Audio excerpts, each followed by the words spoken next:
and welcome to Blue Jays Today, where we kick off our MLB trade deadline stream. We are about 26 hours away from the trade deadline. Tonight, we're going to be doing some coverage. Obviously, there's been a boatload of rumors that have come out in the last, ever since this morning. There's been rumor. Couple trades have gone down, so we'll break those down. We'll break down all those rumors, bring them all to you. We're going to take our time with this because we're going to go for a couple hours here tonight. And then, of course, tomorrow day, literally all day, at 9 a.m., we've got a huge lineup of guests. We'll break it down for you today, who exactly is going to be coming on. We've got a big lineup. We'll be covering, obviously, the whole trade deadline up to 6 p.m., so be there, be square. But right now, let's have a good one. Hopefully we get some trades this evening. I'm your host, Adam Peddle. And I'm your host, Nicholas Playlog, and I do see people in there right now saying, wow, thank God the Toronto Blue Jays won a ball game. And yeah, this would be a lot more depressing. Couldn't agree more, man.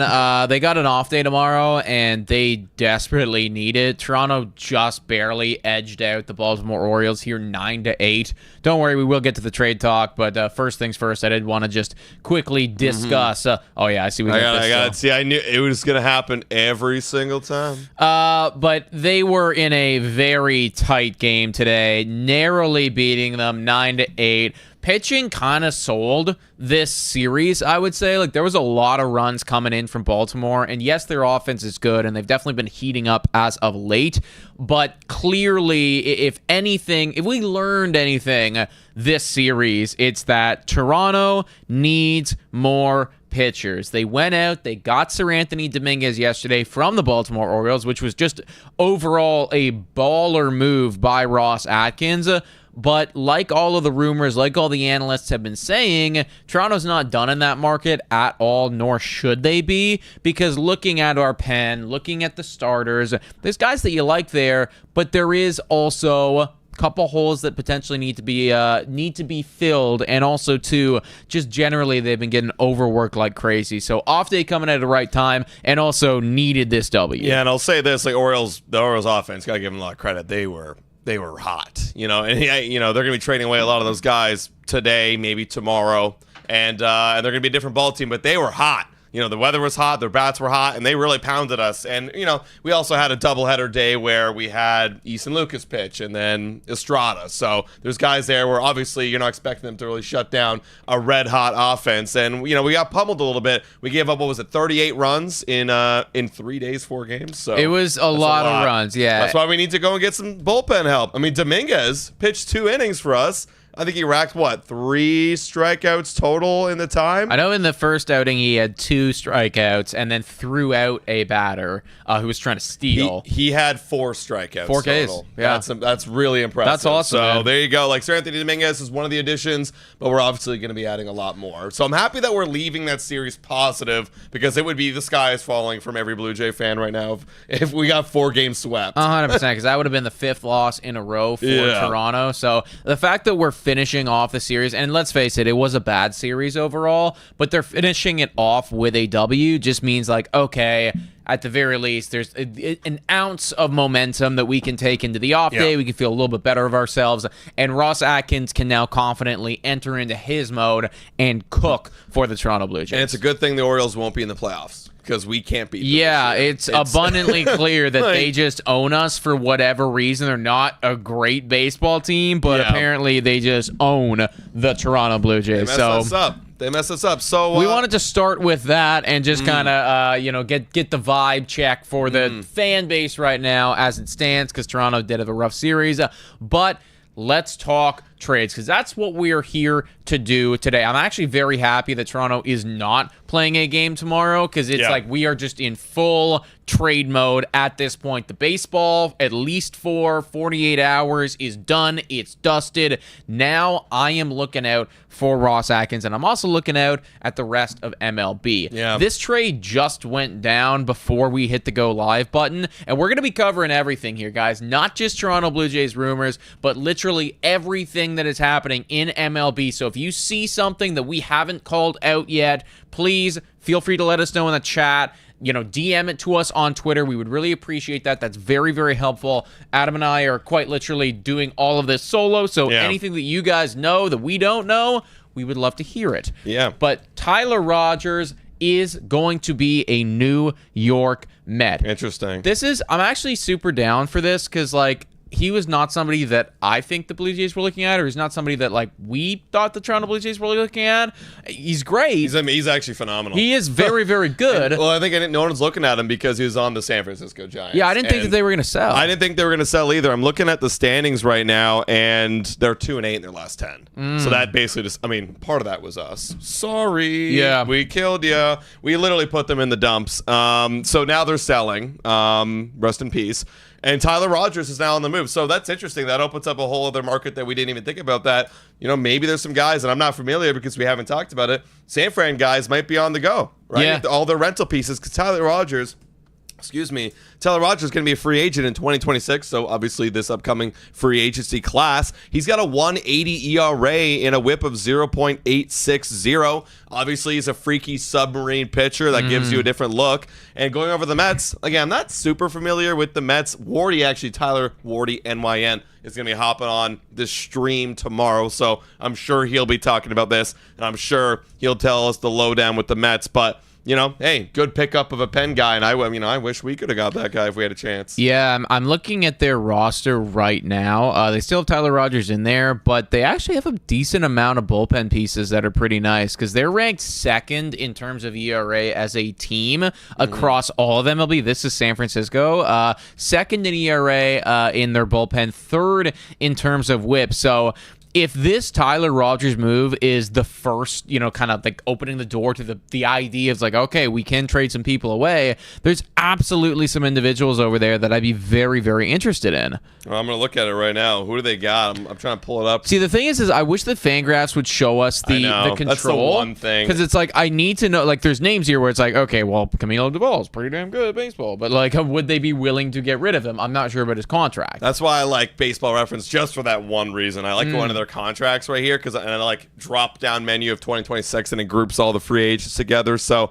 obviously Tyler Rogers gone. Verlander. Are you really going to not interested? Not really interested in Verlander. Verlander. Yastrzemski, not really interested. I don't know how he's doing this year. How's he doing this year? I think he's actually no. I was talking out of my ass there for a second. Hey, Austin Barnes, for those who are worried about Alejandro Kirk. There you go. You get a 35-year-old Austin Barnes, maybe. Max Stassi, not really. Yeah, I mean, there's not a whole lot. Wow. I guess that was like their one big piece. Yeah, I was really hoping that they'd have some more kind of, I guess, available people. Ray. I mean, if they're actually interested, I just think that I don't personally think that they're going to go into a big sell mode. Not with what's his name? Buster Posey. Thank you, Buster Posey at the helm. He just won't do that. That guy's a winner. No, I think the fact that he even sold Tyler Rogers like made his like teeth grit. Like this guy won't want. This guy hates losing. I think that it's smart on his end though, because he's looking at the National League right now. He's looking at the state of his ball team and going, okay, well, is this actually our year?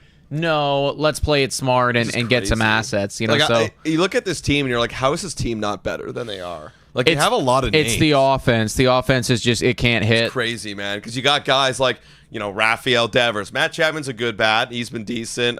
William Damas had a bad year for a long time. Starting to heat up now, though. Young-Hoo Lee. I mean, how's Young-Hoo Lee doing this year? I'm going to take a look. Young-Hoo Lee has a 717 OPS. That's the thing. The offense just really isn't cooking. Nobody on the offense is doing well other than really Rafael Devers. Like that's, and that's why they made that trade. So credit where credit is due to San Francisco. They made that trade, but this feels like a long-term thing for them rather than just like a short-term thing. Quick shout out here to some of the donations that we got in here. Nathaniel Reisenberg, $5 dono. We just started the next 10-game winning streak. Let's go. That's the type of attitude we need, Nathaniel. That's the type of attitude. Yes, they went on a skid. 4-game losing streak does not feel good, but they're going to claw themselves out of it. And Dave Popes just sent a Blue Jays Today gifted membership. So W's in the chat for Dave Let's go. Popes. Hell yeah. And congrats to Max Casey for getting that membership. There you go. Let's go. Welcome to the community.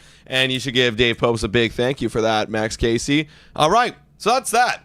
Interesting stuff there. So go Mets. San Francisco Giants are sellers. I know why y'all are here, though, because it's Blue Jays Today and you want to hear some Blue Jays stuff. So we got a whole bank of stuff that happened today. Obviously, when new news pops up recently, let us know. We'll just jump to it. and talk about it. But let's get this one out of the gate, because I know a lot of you guys are going to be looking for all the Blue Jays stuff. Ben Nicholson-Smith came out, this morning? This morning, saying the Blue Jays remain motivated on bullpen front after adding Sir Anthony Dominguez with manager John Schneider, acknowledging we're still talking about that possibility too. So that's your update right now for the Blue Jays, that we're just looking at the bullpen help right now. Obviously, we've kind of talked about that earlier. Sir Anthony Dominguez won't be the only move that they make. They're going to go out and they're going to get a closer, whether it be Ryan Helsley, Bednar. Dream scenario is Johan Duran, but that's a dream scenario. More realistic is those two other guys. Yeah. Now, Morosi was on a Sportsnet 590 The Fan this morning talking about all the latest, and he said that the Pirates makes the most sense. That would include David Bednar, and that is somebody that we have been linked to for a while now. We keep bringing up David Bednar as being a guy, and he is, in fact, a dude. Something that I am increasingly realizing is that Jeff Hoffman, if we are to be a serious playoff contender, I don't know if that guy can be the closer. I just don't feel comfortable walking in to a series and having our closer be a guy with almost a 5 ERA. I know that he's got good stuff. I know that he's gotten kind of unlucky, but still, that just feels weird if you're actually going to go and try to make a play at the World Series. Yeah, I think you got to be realistic with yourself. Exactly. You know, it's okay to take a loss there for this season. You got him for 2 more years. Not saying he won't be good for those 2 next years, but for this season, you got to play it smart. If you're going all in, don't just stick with what you're committed to. Oh, we got to commit to this guy being closer. Play it by committee. Be honest with yourselves, Blue Jays and John Schneider and Ross Atkins, and go get a closer. Yeah, and also Drew Gamer in here saying Hoffman just clutched it for us today. I know he did. I hear you, bro. Yes. I certainly hear that. Miles Straw also had a great day too, but that doesn't mean that I'm going to bat him third. You know what I mean? It's like yes, I know that he played well today, and he did end up getting the save, so that's great. But on the season, for the most part, that has not been the case. He's got a 0 WAR to his name and an ERA of 4.87. So that, to me, is already questionable. And when you have so many potentially available bullpen guys here, especially somebody like David Bednar, where you do have control, you do have time with that dude, obviously, it just makes so much sense for the Toronto Blue Jays. One more year. It's just 1 more year of David Bednar, right? Or is it 2 One more year of David Bednar. Still, 1 whole other year of David Bednar and Jeff Hoffman. Good competition within the clubhouse is great. Exactly. Friendly, good. Hey, I wanna beat you for the closing role. No, I'm gonna beat you. I'm gonna step up my game. That's gonna be better for the ball club in general. That's what I want, man. You can't, not saying Jeff Hoffman does this, because I don't know the man. I don't know what's inside the clubhouse. Obviously, I do all these videos in my freaking living room. But this guy is, he's guaranteed the role right now. And, if you want him to really work on, I'm sure he is, work on even harder, put in some competition in there. So it's good for him. Also, apparently everybody's saying that the haul right now is a lot for Tyler Rogers right there. Yeah, apparently, I was just looking. I was trying to pull that up right here. Yeah, so the Mets gave up a ton for Rogers. So they send away Blake Tidwell, outfielder Drew Gilbert, and reliever Jose Buto. Tidwell was the Mets' 10th ranked prospect. Gilbert was 12. And I guess also they're tossing in Jose Buto as well. So that is, think about that, right? That's your 10th, your 12th, and then an additional reliever for a bullpen arm with, 2 months of control. Yeah, and looking at this right here, this guy, I got to give Jim Riley a shout out, kind of changed my mind looking at this. Because, it's hard to compare your 10 versus my 10. They're not exactly the same. This guy's ranked 45 in terms of prospect ranking. This guy's ranked 45 as well in terms of prospect ranking. So that's a decent chunk there for a 2-month rental. Yeah, that is actually kind of concerning. Now, granted, Rogers is really, really good. The guy's got an ERA of 1.8. So, the dude has been phenomenal this year. But to put that in perspective from a Blue Jays standpoint, I see that you were just pulling it up there. That's as if we traded away Jake Bloss and then, Victor Arias right here. And a reliever, and then we go out and we get somebody with only 2 months of control. So just to put that in perspective, right? If the Toronto Blue Jays are going to go and they are going to get somebody like a David Bednar, it's probably going to be more than that. Yeah.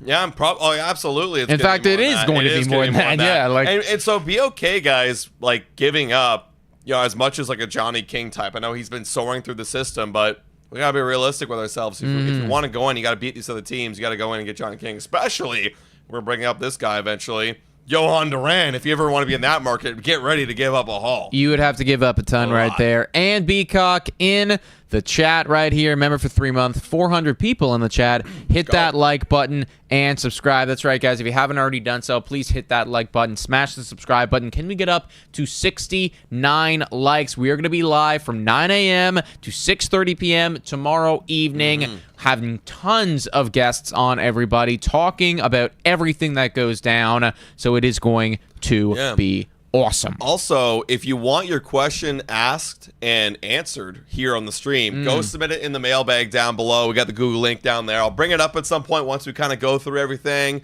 and we got some time left over. If everyone's still here and vibing, we'll bring up your questions and answer them at the end. Pete's saying here, Mets got fleeced. Do you think that that's a fleece job from the Mets? Because like one thing that I have, or a fleece job from the Giants, excuse me. Because the one thing that I have heard is that right now, anyways, and I think that this is why you're not seeing like a ton of moves happen. Right now, the price of some of these bullpen arms is seemingly through the roof. Like, some of the guys have been talking, and it's like the price on some of these high-end relievers, and I am talking about the Duran, I am talking about the David Bednar. Obviously, we are now, I didn't even think that Tyler Rogers was available, but now we're talking about Tyler Rogers too. The price on some of these guys is through the roof right now. I believe it because, I mean, what team doesn't need bullpen arms? What team doesn't? There's every team that needs bullpen arms. It's like supply demand, basic supply and demand. So I feel like even 2 months of an elite bullpen arm going to cost you a lot. Duran, I feel like Duran, with all the competition wanting him in the pedigree there, you could see a top 100, maybe even like a top 100 guy just outside top 100 kind of level. You know what I mean? A system's top like two of the top 4 of someone's system gone. I think that's a luck. I mean, the guy's got control. Of course, I know. But exactly, right? A bullpen arm for 2 of someone's top 4, assuming one of them is a top 100, like, absolutely that's a floor. Yeah. Yeah. Like, that's ultimately, like, Duran is a special talent, but it wouldn't be that far removed for somebody like a David Bednar as well. Quick shout out here to Money Dude 32. I would love a Bender and Cabrera package from Miami. I'm so happy that somebody's bringing up Anthony Bender. This is a name, and it's just because Miami like never gets talked about, guys. But this has been the guy that I have been infatuated with over the past month or so, ever since we knew that Toronto was going to be in on the bullpen market. Anthony Bender, free agent in 2028, so you get multiple years of control of him.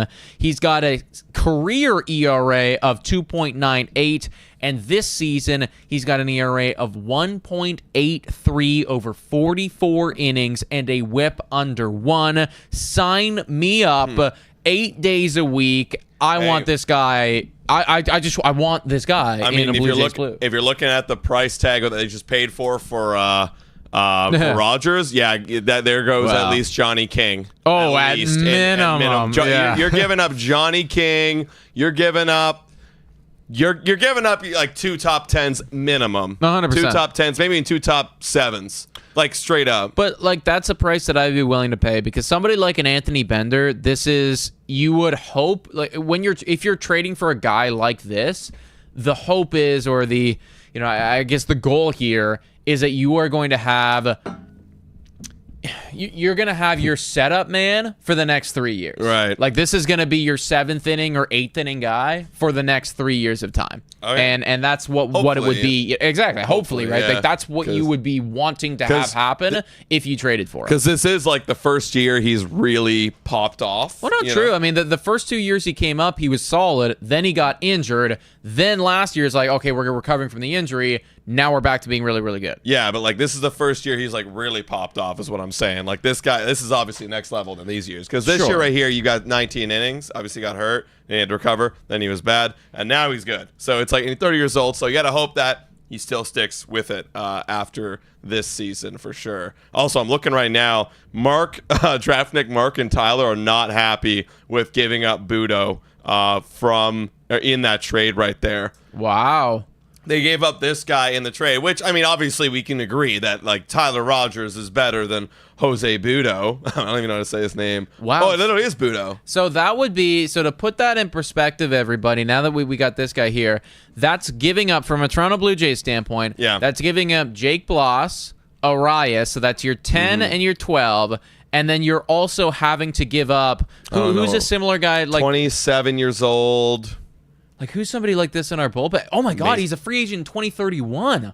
Yeah, you're giving up, like, Holy Braden crap. Fisher or something. Yeah, you're literally, it would be like, Braden Fisher or Brendan Little, plus Jake Bloss, plus somebody else. That is a crazy price to play. That is a crazy. That's nuts. You know what? That is actually a big overpay. Now that I'm well, I didn't realize that this guy was not only and consistent. Yeah. This guy's been consistent. Not only is he good, but he's got years of control. For 2 months. That's a huge overpay. That is nuts there. Okay, now that we got the full picture, that's gross. But it just goes to show, a couple things. Man. It goes to show a couple things. One, the price of bullpen arms right now is insane. And two, Ross Atkins cooked yesterday. I know that he's not. He didn't give I know up a that whole Sir lot. Anthony is not the same level as Tyler Rogers. Like, Tyler Rogers is obviously better than Sir Anthony, but still, like, to only in hindsight now, looking at it, to only give up your what was it? Our 10th ranked prospect. Yeah, that was it. That's it. Nothing. You know what I mean? Like, that's perfectly fine to me, considering what the Mets just gave up for 2 months of somebody else. Yeah, actually, that's a huge W for the Giants. I'd say if I was Buster Posey, I'd be laughing. I think Buster Posey's playing it smart, man. Yeah. It's like he's not going to have a big sell off, but he realized the writing's on the wall this season. Let's get something for the future. Quick shout out here to I'm Just Him, thinking that we need another him in the lineup, saying, hey, boys, I think we need another bat for home runs. Thank you very much for the donation. W's in the chat right there. What do you think about that? Home runs? I mean, who? like we can look at the board right here and see what we got. Like, who's going to give you home runs that you could trade for right now? Marcell Ozuna ain't hitting home runs. No, Juan won't hit you home runs. Obviously, Eugenio Suarez is going to hit home runs. Apparently, the Angels are buying in now. That's something that happened today. Yeah. Quote unquote buying in. Does that mean Taylor Ward's off the board? Does that mean he's not getting traded? Mullins won't get you home runs. Not Mountcastle. Is Mountcastle injured? We didn't see him all series. Like, Mountcastle, he ain't gonna go. Maybe you can convince Ryan O'Hearn. He smacked a homer off us. But, like, I don't know. I just don't know if there's anybody out there that's actually going to satisfy your needs of home runs. See, I see a bunch of people in the chat saying here Taylor Ward, but I guess if you look, let's pull it up right now. If you can find it, I mean, we have like a plethora here of everything that's transpired. So it takes Adam a little while to find it, but that's the Angels ended up kind of buying today. They're acquiring right-handed reliever Louis Garcia in a trade with the Washington Nationals, which is just overall strange because I think they're like 2 games below 500. Like, where the hell even are I haven't thought about the LA Angels in months. And you're right. They're 53-55 on the season, and they're picking up Louis Garcia, who's not that he's got a 4.10 ERA and a WHIP of 1.5. I don't understand. And then they also got Andrew Chafin. That was the big one right there. So Andrew Chafin, who's like the deadline king. This guy gets traded all the time.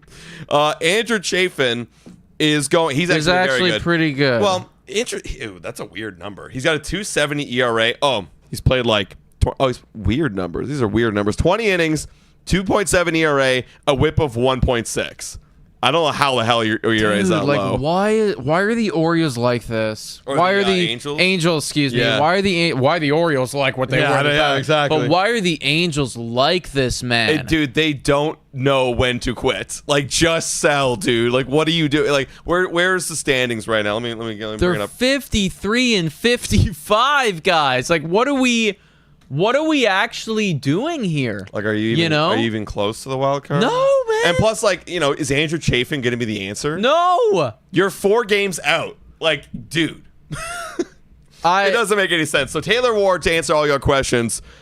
Well, I don't know. Here's the thing. We can't say that he's officially off the table because Right. it's like, look, the Angels are dumb as nails. I wouldn't be shocked if they just do some weird shit here, and I don't know. Yeah. So we can't say that he's off the board completely, but clearly there is some strange workings going on there. Like, is it one of those Atlanta Braves situations? Someone tell me if they're familiar with the roster. Is it an Atlanta Braves situation where they just need innings? Like, I don't understand why. Yeah, maybe that's actually what it is. Where like, it's quite literally like, well, we need to get through this season. We need to get we have literally no bullpen. Like, we arms. are going to be trading people away still, but we got to finish the game. We sold the tickets already, so we got to actually fill them. That's true. I mean, Taylor Ward again, 229 batting average, OPS is 790. That's very solid. He's basically your Dalton Varsho, who actually smashes a lot of home runs. He got 25 so far this season.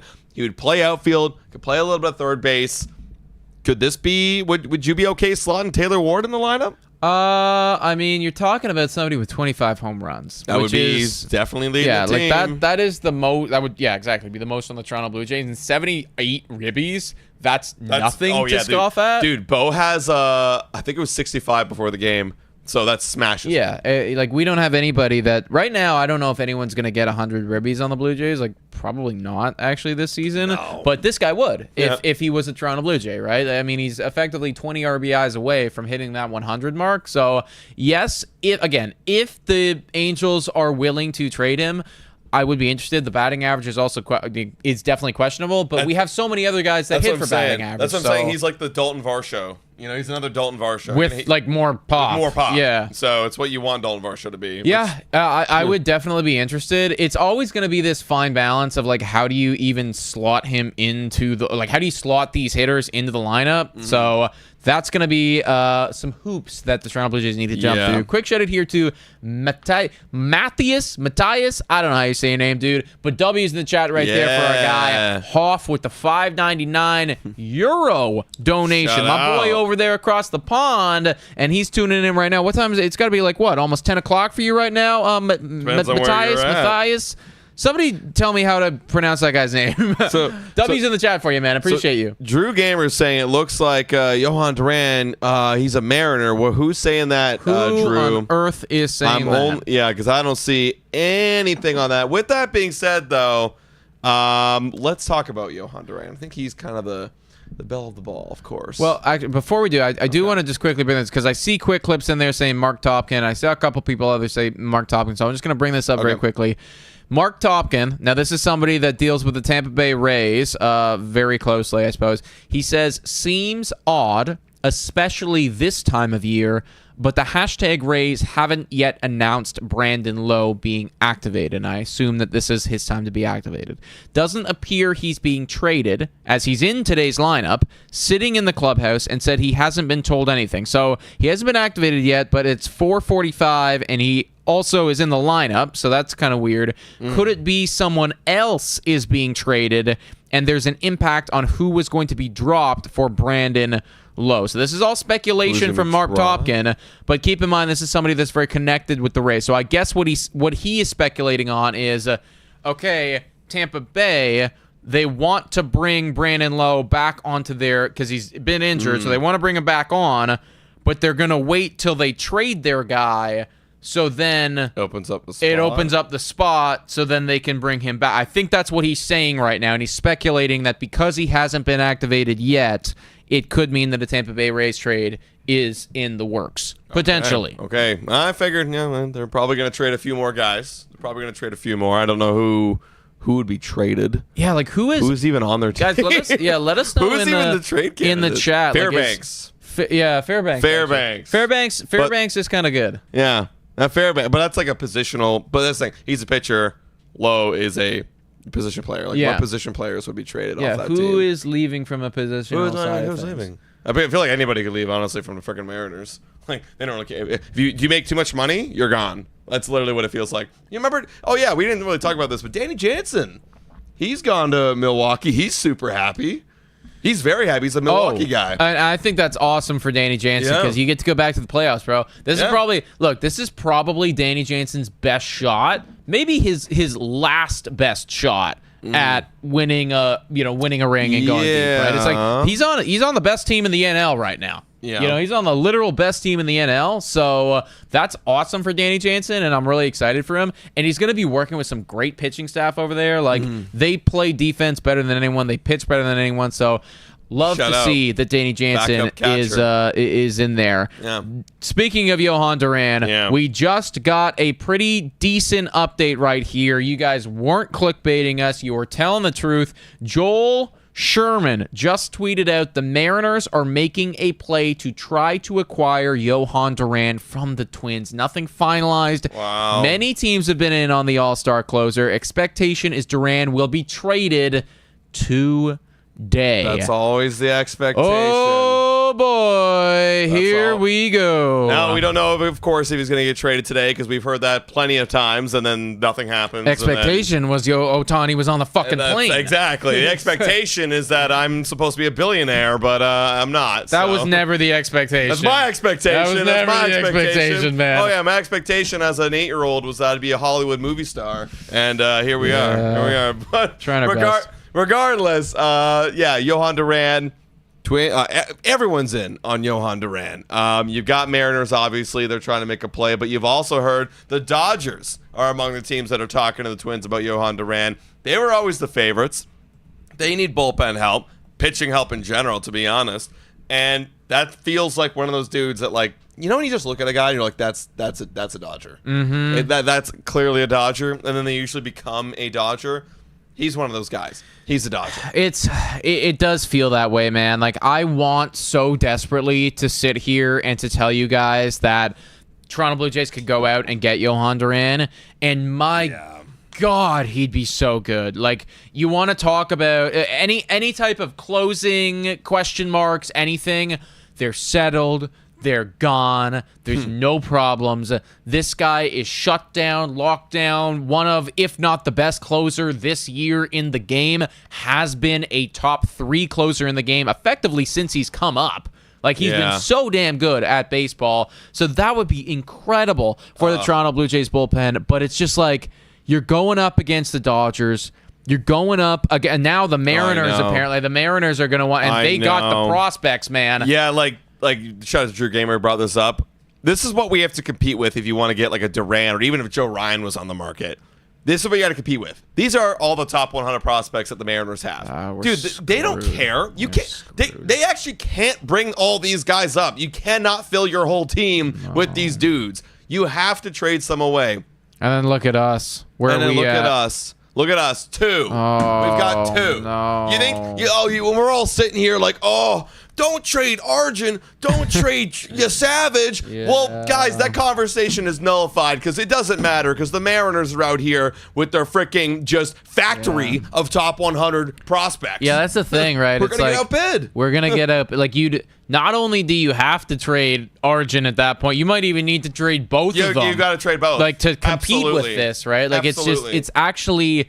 That's I didn't realize that their prospect system was that stacked, comparatively speaking to ours. The Dodgers are stacked. Dodgers, are slightly lesser than them, but still better than us. Like, this is going to be an uphill battle not so much. for these Toronto Blue Jays when it comes to the big names, right? The big names. It's going to be an uphill battle because should the Mariners decide, okay, we are willing to give the 3rd-ranked prospect in our system, well, their 3rd-ranked prospect in their system is higher than anyone in our system. So it immediately is like, all right, well, we lost. Yeah, that's the thing, man. Like, everyone wants to make big splashes, but we don't. I'm actually curious to see what our farm system looked like in 2015. Laura Z saying, I still say the prospect rankings are fixed and biased.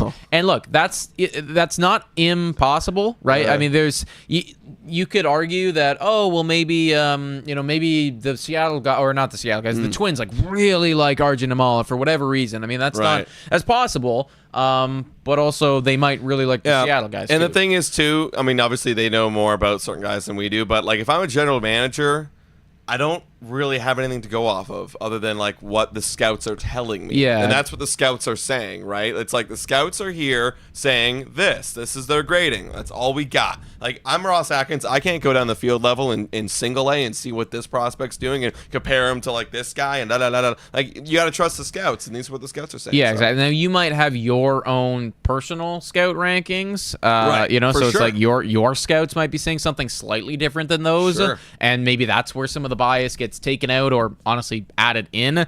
But we're not privy to those rankings. Yeah. Obviously, the only ones that are well, the GMs and the scouts themselves. So we just gotta hope that all the scouts have Arjun Namala As real like the high. number one. Yeah, it's like, and they're factoring in, dude, get this guy who controls the entire Indian market. That's true. You know, get Yes. this guy. Yeah. He's going to bring us lots of money. Because that's why, like, hell, when we're even talking about trading him, people are being like, dude, don't trade him. yeah. The market will be insane. And which You could know, be which is if true. ultimately it all boils down to whether or not he's going to be good at baseball. But if Arjun Namala turns out to be really, really good at baseball, I don't want to go so far to say that he'd be the Shohei Ohtani of India? because that's just a completely unfair thing to say, and nobody knows how things are going to transpire at all. But there's at least potential there. Yeah, absolutely. Also, circling back to Johan Duran, we're talking about the prospects, just to hammer it down even more. Our boy Hector Gomez saying that the Twins and the Dodgers were talking about trading Johan Duran, and that included a package of 2 top 10 of their top 10 prospects. So which is effectively, when you looked at their system, basically 2 top 100s. Yeah. So there you go. Oh no. Well, there's the update on Johan Duran, everybody. No, I really want that. I know, guy. I really want him to. Shout out to the 550 people in here right now. If you haven't done so already, make sure to hit that like button and smash that subscribe button. We're going live for a couple hours here tonight, chatting, looking at all the recent rumors, looking at the rumors that are coming out right now, bringing them up to you if there is anything happening. I feel like it's quieting down a little bit since the early afternoon, but please hit that like, smash the subscribe button, and hit that post notification bell button so you don't miss our stream tomorrow at 9 a.m. going all the way to 6:30 p.m. It's going to be a long affair, but we're super excited to get in with y'all. Also, I noticed Sophie in the chat talking about this guy Alex Pavlovich. Now, this guy tweeted out 41 minutes ago that Giants made their relievers available after last night's game. The first to go is the bullpen leader, who's been in the organization since 2013. So when I hear that, that says to me that potentially there are other names in that pen, which we were speculating on before, that could be available with control, which would be very exciting because they do have a pretty stacked bullpen over there. Like, there's a lot of names in there that I could definitely convince myself would be great in Blue Jays Blue. However, keeping in mind the return that they just got for Tyler Rogers on a 2-month contract, if I am Buster Posey and the boys over there, I'm going to be using that as leverage and going, hey, this guy's got 2 years of control, so you got to give us 3 times what we just got for that guy. Yeah, if he's playing at the level of if he's playing at that level, right? which there is quite a handful of individuals that are, actually. And of course, you got to factor in Tyler Rogers being from the left side and a different arm angle, which is true. That's all unique, and you know that might be a little bit more valuable too. Maybe the Mets just really, really liked him. Probably. I mean, I assume so. They traded a shitload for him. So. Shout out to Aaron Clements right here with the $4.99 Euro Dono. Let's go. One slight bonus we have is the international signing pool money. It's not a top 100 prospect, but it does have sneaky value. I like you, Aaron Clements. I just noticed you like 2 streams ago or whenever I did, but I like you because that is something that we don't talk about too often. Yeah, I mean, because if you don't use it, it's gone. So use it, but you can't use it. Okay, someone explain this to me. Can you sign guy? Because obviously, when you get to January, it resets. Like, when does it reset? Someone let me know when it resets. And because if you trade for it now, then it's gonna reset. So how do you use it up until then? You know what I'm saying? You know what I'm saying? I know they signed some guys here and there, but is there guys available out there? Because I know there's a big pool of them that get signed earlier in January. Is there some top talent out there? This is where I'm not familiar. This is where I need Drew Gamer out here. Yeah, guys who know prospects. Let's go. Now, shout out to Jen Smith in here, who, if you don't already, go follow her on Twitter. Big Smith. Blue Jays fan right there. As of right now, Ross and Mark are out of a job at the end of the season. Now, Jen Smith is very outspoken when it comes to Ross and Mark and how they have managed this team during their tenure. She says, unless they've been told differently, they may as well push all the chips in. First things first, chat, and you as well. Do you think that Ross and Mark are out of a job? And second thing, if they are to be out of a job, is it time to go all in? Well, technically they're out of a job because they haven't made playoffs yet. So you can make that argument, right? This is true. Because they need to make playoffs and they need to have probably a win. And actually, technically, Shapiro is definitely out of a job because he doesn't have a contract yet. Is it Shapiro or is it Mark that's out of a contract? I thought it was. I thought it was Shapiro, but let me look at the contracts. Shapiro. Which one is it, chat? Mark Shapiro contract. I swear. Where is it? 5-year extension after 2020. Ends after 20. Okay, so Mark is done after 20. Yep. Wow. I knew Ross. it. I knew it. Wow. I fully made videos that had Ross done after this year. And you corrected me. You corrected me like a week or two ago. I know. And I was like, okay, like I went along with it because I was like, I guess I could be wrong. I fully made a video where I clipped an article that said Ross is expiring after this season. Yeah. So I read an article that said that. So the article's wrong that I read, and I fully believed it. It was like, and it was a legit article. It was like on MLB.com, like fully legit. Pick up your socks, Keegan Matheson. Seriously. It wasn't Keegan. Well, speaking of Keegan Matheson, I see that a lot of guys are messaging us right now that he just came out with an article, and Keegan's great with what he does. Seriously, if you haven't already, go check out his book, guys. The Franchise. We went to one of his book signings, and got his book signed. He actually put in a unique cocktail for me. One day I'm going to release that to the public. But he comes out with this article right here. As deadline approaches, Blue Jays are determined to bolster the bullpen, which is what we have been talking about now for roughly however long we've been live for, 45 minutes at this point. The addition of Seranthony Dominguez was ideally an appetizer. Oh, I love that. See, I love the way that it makes me feel like I'm just a little taste right there. It's a fine way to start, adding a high strikeout arm who immediately fills the setup role. But the Blue Jays are aiming higher and remain involved in trade talks at multiple levels of the relief market, sources tell MLB.com. So everyone's saying it right now. They are definitely going in, and according to him, he goes on to say, Blue Jays have serious interest in Cardinals closer Ryan Helsley, who's a rental, and the same goes for Pirates closer David Bednar, who has a year of control remaining in 2026. The list of top-end names available on this market expands to include Johan Duran, Griffin Jacks, Cade Smith, and others. That's where we're at, guys. Nothing has changed yet. It's been the same guys. We're in on relievers. We're in on those guys. We're just waiting right now to see who's going to fall. That's it. Once one guy falls, I mean, honestly, the Johan Duran thing might set the price for Bednar. I think that it's going to be the domino. Yeah. Because if you are one of those top, like if you're Seattle and the Dodgers, for instance, and probably even the Toronto Blue Jays as well, like you're going to be asking about him first.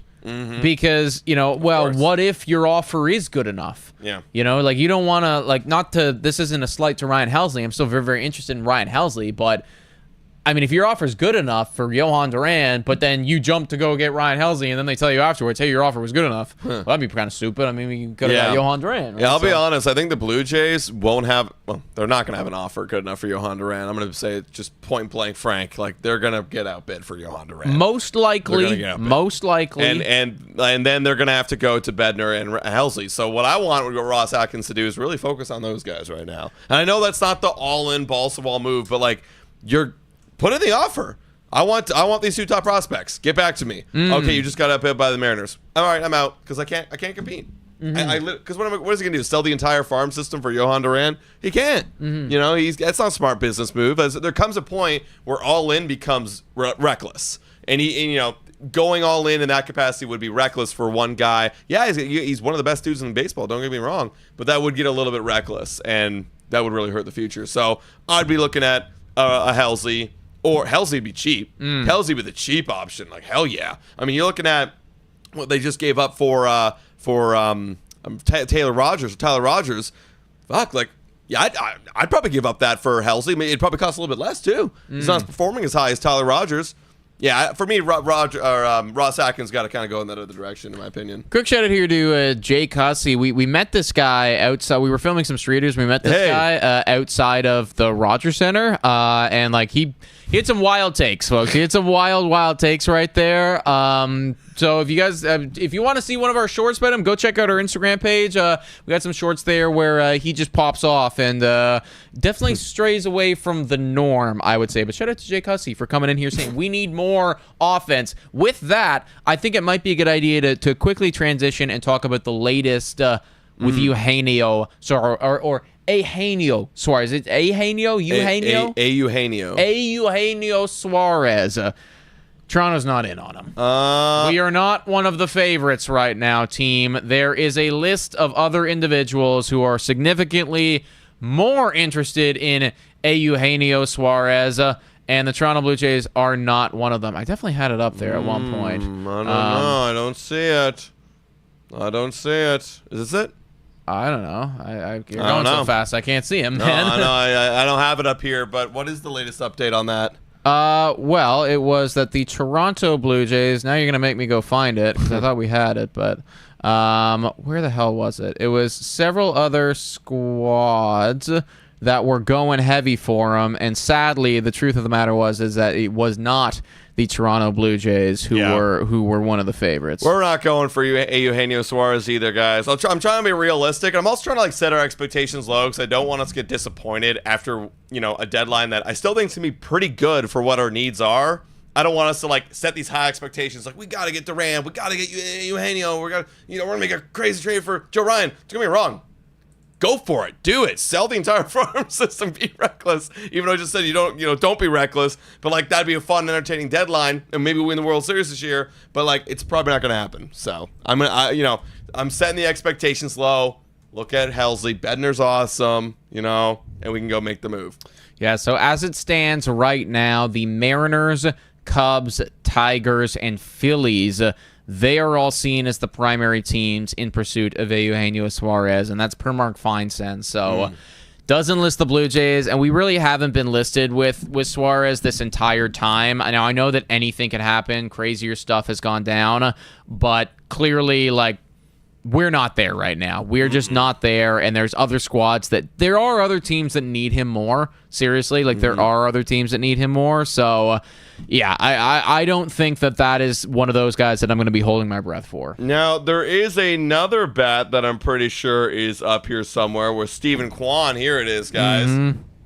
If we're going to get a bat that's going to be a blockbuster, it's probably going to be Stephen Kwan because the Blue Jays have, as we know, have checked in on Stephen Kwan. We know Ross Atkins and the Guardians got a relationship, but the Guardians right now, this is the latest update from Mark Feinsand saying the Guardians are trying to move both Stephen Kwan and Shane Bieber. Now, we've heard that the Dodgers are actually in on Shane Bieber. He's a Cali boy, so he's probably also, that's another dude that feels like a Dodger.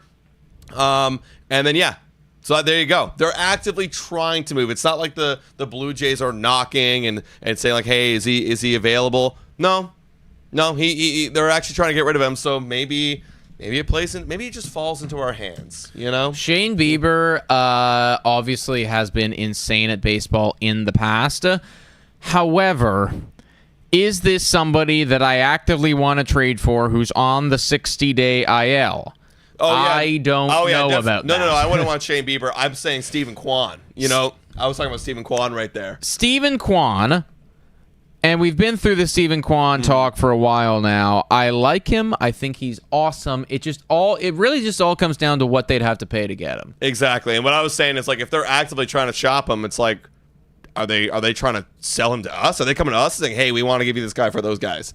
Or is it vice versa? You know what I mean? I don't know. That'd be pretty stupid for them to be doing that. Well, apparently that's what they're doing. They're actively shopping them. Well, and they can shop them all they want. And we can look. because they're actively shopping him, though, it doesn't necessarily mean that they're gonna, roll over here and give him up for cheap. Absolutely, of course not. But they're looking to sell him in this trade deadline. Yeah, and I mean that's great. Like if the Toronto Blue Jays want to throw Arjun and probably then something to go get him, I'm not gonna say no, but it does feel like we have other needs right now. For me personally, that I'd be more interested in getting. I think in the end of the day, though, big picture here, if you did end up getting Steven Kwan, that's a major win. A big picture here, Gold Glover, All-Star, huge on-base guy, lots of hits, always OPS is good. That's a huge win for the Blue Jays, moving forward, and you got him until 2028. This year, because we're trying to make this puzzle piece work in our head, because you got Lucas over there in left field, and I've been kind of battling with the two. Yeah, obviously he is still better, but it would cost a lot. But big picture, it would still be a very solid move, and we would be loving it in 2027. That's the thing. I definitely wouldn't be upset about it. And that's kind of where the prospect hugger in me has got to just shut up, because it's because it will cost. Yeah, it's going to cost a ton. Yeah. It's going to cost a ton, and I think that.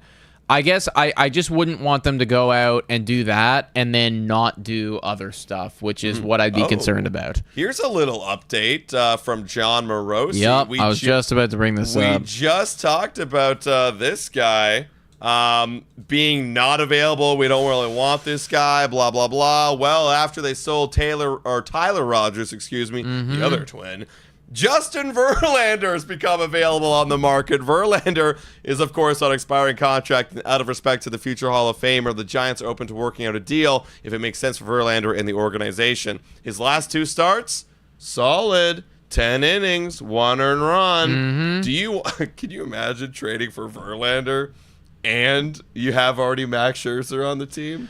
That would just be dumb. Yeah, that's nuts, man. Look, I'm down for a lot of wild things, but I don't know about that one. The fan in me, that's like the MLB fan in me from an outside perspective, would be like, sick. That's pretty sick. It would be awesome. Yeah, I mean, watching these two boys go back to back days. Exactly, back-to-back days, and you're also seeing them shoot the shit in the dugout, and it's like, you got them from back in their Tiger days. We're literally flashing back 2 decades at this point. Yeah. Fun. The actual numbers associated with Justin Verlander, though, this year are not it, guys. They're just not it. So if San Francisco wanted to give him to us, okay, I'll take him. For dirt cheap? I'll take him for dirt cheap. I wouldn't want to see the Toronto Blue Jays give any prospects up to get him at this point. Especially if you could offer to pay for the rest of the contract. And actually, now I'm thinking about it too. It's I don't even know if I'd want that. Because if they went out and they got Justin Verlander, that probably means that we're not going out and we're getting anybody else for the starting pitching role anyway. Yeah. So this would be your last resort. It's got to be your last resort. Merrill Kelly's gone. Alcantara's gone. Gallen's gone. Keller's gone. Everyone's gone. And you're just we still need starting pitching. San Fran's hey, I'm over here. I got Verlander. Yeah. And then you're all right, well, he wants to play for Toronto. But then is Verlander even better than what we think Alek Manoah is going to bring? Am I selling Justin Verlander ridiculously short right now? because I look at his sabermetrics, his baseball savant, and they are not good. The only thing that is good here is that his off-speed run value is decent, but everything else is pretty terrible. Well, regardless, Alex rehabbing going to come up in some capacity anyways. Maybe there's an injury there or two, but I mean, again, last resort, not the guy I'm looking for. But I think that would be so sick to have, just again from the fan out, get rid of the Blue Jays GM and me in MLB. I'm an MLB fan right now. That would be kind of sick. From just we can meme this and it would be fun to watch. Yeah. Sure. Yeah. From I want to win the World Series. I don't know. No. Byron Julian right here. Welcome. And W's in the chat for him for becoming a starter member. You'll love to see it. Jake Hussey saying, ChatGPT says Verlander's NBA comp is LeBron James in year 21. I don't think that's true. I don't know a lot about basketball, but I'm pretty sure LeBron is still good. I think if you're looking at a player I don't know, aura, I guess, is for lack of a better term, where it's like LeBron James going to the Hall of Fame, one of the greatest to do it. Verlander, same thing, and they're both really old. That's kind of it. Yeah, you know? They're old, and they used to be really good, but one of them's still kind of good, and one of them's not anymore. Yeah. I think. John Morosi came out again right here. Little bit of water on the flames if you were interested in going out and getting another catcher. The Braves have no plans to trade Sean Murphy. They love the Murphy/Baldwin tandem. The Braves are a team that I kind of forgot about in regards to just selling in general, but they are going to be relatively big sellers, you got to imagine. Yeah, I mean, yeah, they sell. It's funny, they traded for pitchers, but maybe they sell some of those offensive pieces. We know Marcell Ozuna's been tossed around. He might waive his no trade clause if it goes to the right place. Other than that, I don't really know who else they would sell. Also, rest in peace to Acuna's foot. Was it his foot? I believe it was again. That got hurt. He's walking around in a boot or something like that. He's on the IL. He's on the IL He's done again. for the It season? really sucks because he's honestly he might be the most entertaining player to watch play baseball. I say that about Addison Barger right now, but Acuna's on another level of just fun, and he just keeps getting injured. I know. Now I just saw an update right now that a trade did transpire. The Mariners are getting active. Get out of here, Mariners. I know. They're Get so out. annoying. Stop doing this. But at the very least, this was not a guy that I was looking at anyways, and the Mariners went out and got him. Oh. Caleb Ferguson over there from the Pittsburgh Pirates. He's got an ERA of 3.74, a whip of 1.085, Good whip. 43.1 innings. He's decent. But the good news is that doesn't say David Bednar. That says Caleb Ferguson, and that's really all I care about right now. That's true. Okay, Mariners. Yeah, they're making some moves because they already got Josh Naylor. They were already in the market for Eugenio. They're in the market for Johan Duran. Maybe they're in the market for Johan Duran. That rumor came out, and they're like, oh, shit. Maybe we can't get him.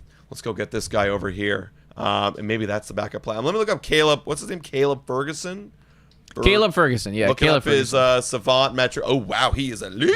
Okay. I thought so. I've heard this guy's name being tossed around a lot. Dude, the Really soft contact is clearly incredible because the average exit velocity and the hard hit rate, it just must be like ground ball central with this dude. That's a good pitcher right there. I mean, hell, if we got him, I'd be like, hell yeah, dude. Yeah, this would be nice for the middle innings. This feels like, honestly, this feels just like Johan Duran feels like a Dodgers trade. This feels like such a Mariners trade. Right. Because he's good, he's got good stuff, and they'll probably make him even better. Quick shout out here to Michael Borland, $10 dono. W's in the chat for Michael Borland. Pilar had a tweet. He said every year, there's a player that wasn't in any rumors that gets traded. Who is that big name this year? Who would you guys pick? Mine would be Chris Sale. I would tend to agree with Kevin Pillar. It does feel like every year there's one big trade that goes down that nobody really expected. Would Robbie Ray be that guy? I know we've brought it up because we're Blue Jay fans, but I don't think the media has brought it up. It would be less. I mean, like it hasn't been talked about nearly as much as other things at this point. I could see it. Robbie Ray. He's been injured for so long, and if I am Buster Posey, I'm really thinking about it. This is a big bounce back year for Robbie. You got one more year of control. I want to get off this contract because next year could be a shit show. Maybe I go sell him high right now to someone who really believes. He hasn't been this kind of level since the Blue Jays in 2021. Yeah. No, that's I could see that. That is fair, man. I'm looking around the league right now, and it's like I wanna pick somebody over there on the Texas Rangers. I just don't. I don't know if they're actually going to sell. Like they are 56 and 52, and if I was 56 and 52, I wouldn't want to sell if I was them. So I can't actively tell you that they're going to make a move there. So. Honestly, I would say that the Giants selling is, kind of surprising. Giants, we weren't talking about them at all, and then all of a sudden it's like, hey, Tyler Rogers is gone now, and potentially more moves could be on the way. So I do think that that the Giants and just generally selling pieces off has been a bit of a surprise. Did we get to the Byron Julian starter member? Did we get to Byron Julian? I thought I gave him a shout out. If I didn't, then shout out and W's in the chat for you. I apologize if I didn't. I'm trying to get to everybody. The chat moves relatively. I know, yeah. And whenever I flash back to like this screen, I'm like, oh wow, I'm so behind on all the stuff. Also, someone's saying Jeff Passan. I'll check. I'll take a look right now. While you're pulling that up for our Blue Jay fans in here. This came out from Mitch Bannon about 4:01 p.m., literally about an hour and 15 ago. This is interesting. This is really, really interesting. The Blue Jays might be trading some AAA or Major League ready talent. That was the big update right there. They're willing to trade the AAA and Major League players. Those guys for me are obviously the Loper Fidos, the Davis Schneiders. Nathan Lucas is looking like you might be able to convince somebody to take him, but will the Blue Jays really do that? He's been so good. Maybe you trade for Stephen Kwan, then maybe you could do that. The Will Wagners of the world, the Jonathan Colosses of the world. I feel like one of those guys, that's my kind of prediction, one of those guys is going to get moved this trade deadline. I got a feeling. Yeah, this is the second day in a row that Alan Roden hasn't been in the lineup today. And people are speculating, like, oh, well, maybe they're saving him. They don't want him to get injured or anything like that. That's not impossible, right? 2 days in a row. One day is like, oh, it's nothing. But 2 days in a row, it's like, okay, either there's something wrong with him or we are keeping him out there and we're saving him. So it's one of those two things. Maybe there happens to be a squad that is potentially interested in him and the Toronto Blue Jays could be dangling him a little bit. So that to me, and it feels right as well. It feels like a move that I don't think that they necessarily should make, but they definitely could make, because we've been talking about the logjam of like Will Wagner and Alan Roden and some of these other guys. It's like, okay, if he's ready to be brought up right now, if he's ready to play baseball, like let's play some goddamn baseball, right? Yeah, let's sell him. It's either you're playing baseball with us or you're playing baseball with somebody else. And if you can't play baseball with us, which you can't do right now, okay, well, let's get somebody that can. Yeah, let's go trade for a position of need, which is our bullpen. So I'm okay with it, guys. Let us know in the chat who you'd be willing to trade away. And let's be realistic, right? Like, trade away a guy that commands something to get something, right? You know, is Jonathan Clase going to command something to get something? I don't really know. Technically, did we trade Jonathan Clase for Jimmy Garcia last year? Or, but, you know, I think we did that. Or, like, we traded away Jimmy Garcia for Jonathan Clase. I'm pretty sure that was the trade. At this point, I forget what they were all. Yeah, it was a wild 24 hours right there. I forget what everything was for or wasn't for, but yeah, it was something like that. I think. We're saying Will Wagner, Alan Roden, not impossible. Yeah, now I've seen this come up a decent amount, and I don't know where you guys are getting this from. If somebody notable was speculating on this, like, please let me know. But I see Katie Flower-Smith in here saying, I'm just so worried that they're going to trade Varsho. And you're not the only one. You're not the only one that's brought that up. In the last 24 hours, there have been countless comments that we've received talking about Varsho potentially getting moved. I haven't heard that from anyone. No. And I'll be completely honest. I just don't see that happening at all. Yeah. Ross Atkins has made it like Dalton Varsho might be Ross Atkins' favorite player of all time. I know. He is always talking Dalton Varsho up. He paid a fortune to bring him in here.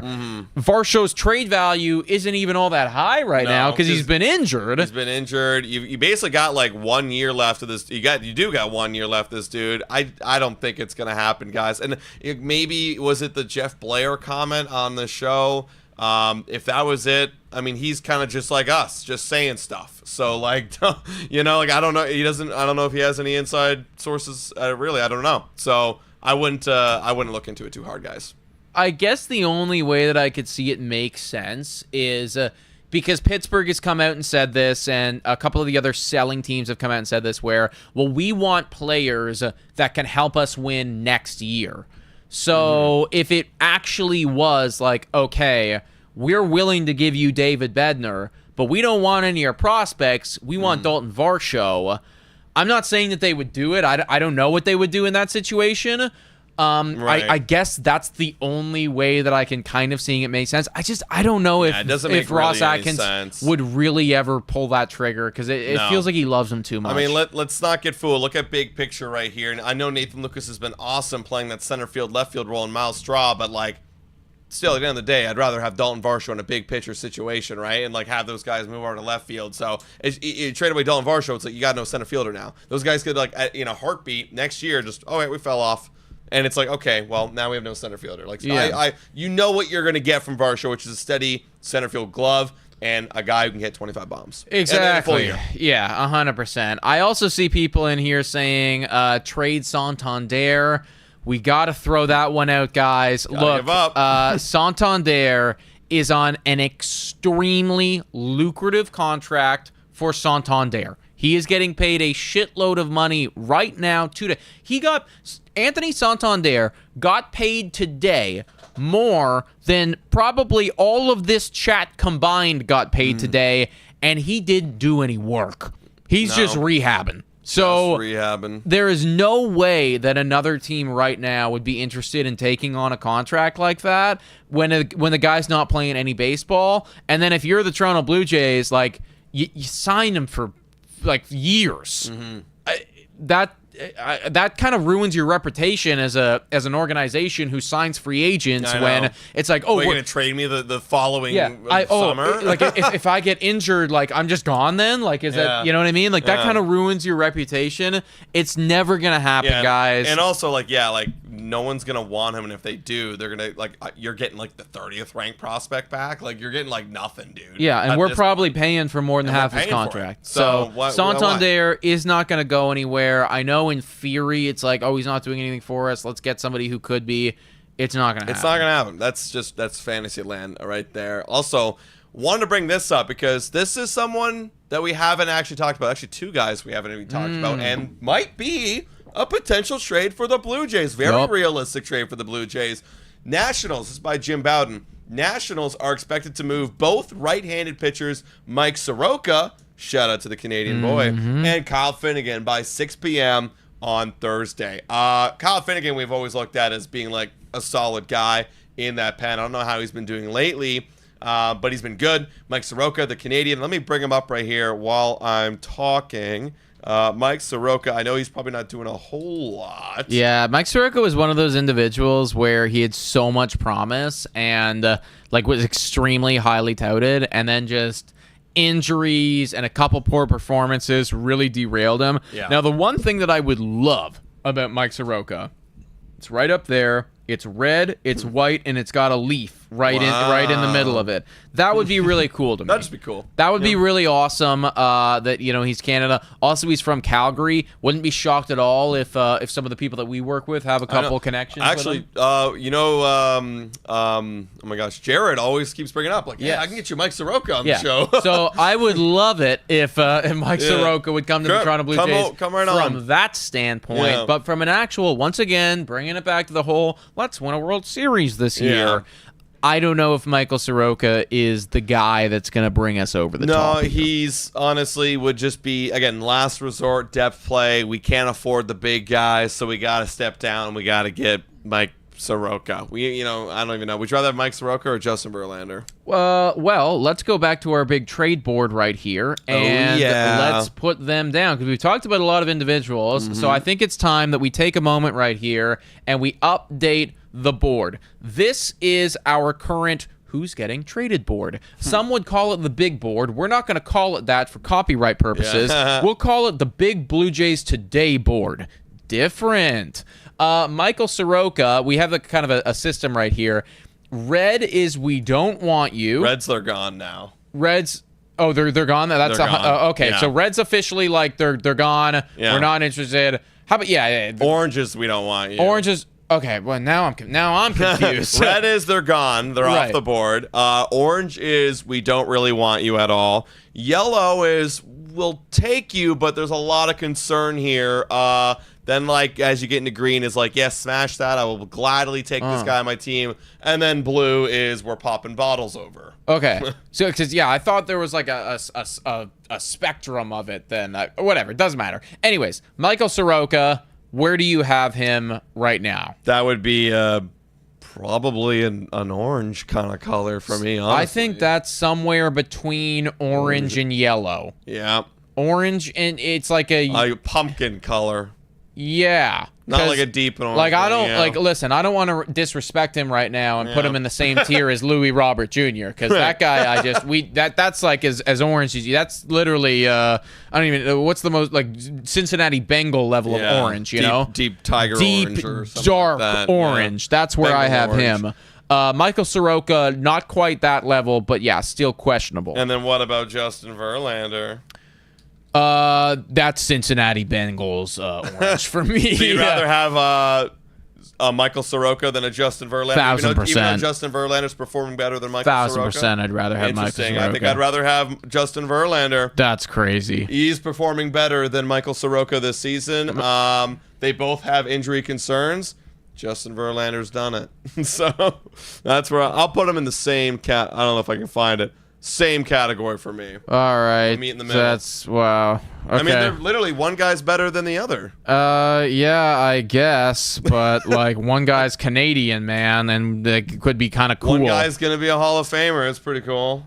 You know, if we're just we already got a Hall of Famer on the team right now. We got two guys that are former Tigers playing for the Blue Jays. I don't know. You guys let us know in the chat. That right now I think is all we've talked about, unless there's any. Oh, Edward Cabrera Marlins. That's what do you think? Popping bottles or what? Or is that like very happy because he's done it for 1 year? Edward, I gotta remind myself exactly what he's done, because I thought he was good but not great, and that's he's been very good this year. Yeah. And then before that he hasn't been. I think I would probably pop bottles over Edward Cabrera because of the control that he's got. Yeah. He's a free agent in 2029. So that's one of those deals where it's like, okay, this isn't just for this year. This is now the Chris Bassett replacement for future, right? Like this is definitely, this guy's going to be part of our thing forever. Yeah. Would absolutely agree. Also, Ke'Bryan Hayes is gone today. He's over there on the Reds. We haven't even brought that up yet. That guy. Yeah, we got to talk about that trade as well. Yeah. I'm seeing people in the chat saying Luis Severino is yellow. See, Luis Severino? I think Luis Severino. Do we even have Luis Severino? Where's Luis here? Severino? Oh, yeah. There he is. Yeah. Yeah, actually, he would be yellow. You think he's yellow just because of the away splits? It's just, like we can look at the splits, but it's like, how much can we buy into that? I don't know. Like, you got to see it to believe it. I'd probably put him in a yellow. Okay, so you like him better than Soroka and Verlander? Yeah, because there's actually like some weight there. We can hang our hat on that. Whereas like same with Sandy, former Cy Young, Gallen used to be really good. Oh wow, we got Sir Anthony Dominguez. We did. There you go. He's a yellow. There you go. And he was a yellow. So we were the ERA. Yes, yeah, we were happy, but you know, it's not. We're gonna pop bottles over it or anything like that. So he Deep is. blue. He's a Blue Jay. He's a locked in Toronto Blue Jay at this current point. There you go. Anthony Bender, Marlins. I mean, that's got to be at least a green. At least a green. I'm not popping a bottle. I don't think I need to pop a bottle over him. Yeah, but I'm very happy about that. I'd be very, very pleased if he wanted to come over here. Now, we just were talking about it. Kyle Finnegan with that update from the Nationals that they are interested in trading Kyle Finnegan. Where are we at with this guy? Is he still being very good? Ooh, he's been falling off. He's actually been falling off. I honestly look at something like this and like I don't want this guy at all. Because he's a bullpen arm, right? And for me, like the quality that you need to be for a bullpen arm is significantly better than a starting pitcher. Because is this dude better than Chad Green? Really? Maybe by a little bit. I but wouldn't want this guy. Yeah, do I want to add this guy into our bullpen? Not really. So that's kind of a deep orange for me. Yeah, that's a deep orange. There you go, Kyle Finnegan. Where are you here? You're in a deep orange, buddy. Also, an update right here from Francis Romero. Good, you guys can have him. Deep orange, Louis Robert Jr., Mets and Phillies looking like the faves to go out and get him. Adam and I were having a conversation on the streetcar this morning. We're like, why do people really want this Has he been getting? I've heard he's been getting a little bit better. He's batting .206. Yeah, it's better than where he was. That's better, really? What's he been doing lately? Let me look at the game logs here. Right. That's the thing. Oh, he's been doing good at the deadline. Now we can trade him. In the month of July, actually, he's been filthy. He's been filthy in the month of July. He's batting over 300. He's got an OPS of 950. So I guess maybe he was like, "Yeah, I gotta get out of here, man. I gotta. They won't trade me if I don't play good. I gotta leave. So I'm gonna start putting in some effort." So he's actually been very, very good in the month of July. Prior to that, though, he was god-awful terrible, and the season-long numbers are horrendous. You're talking about somebody with an 80 OPS plus.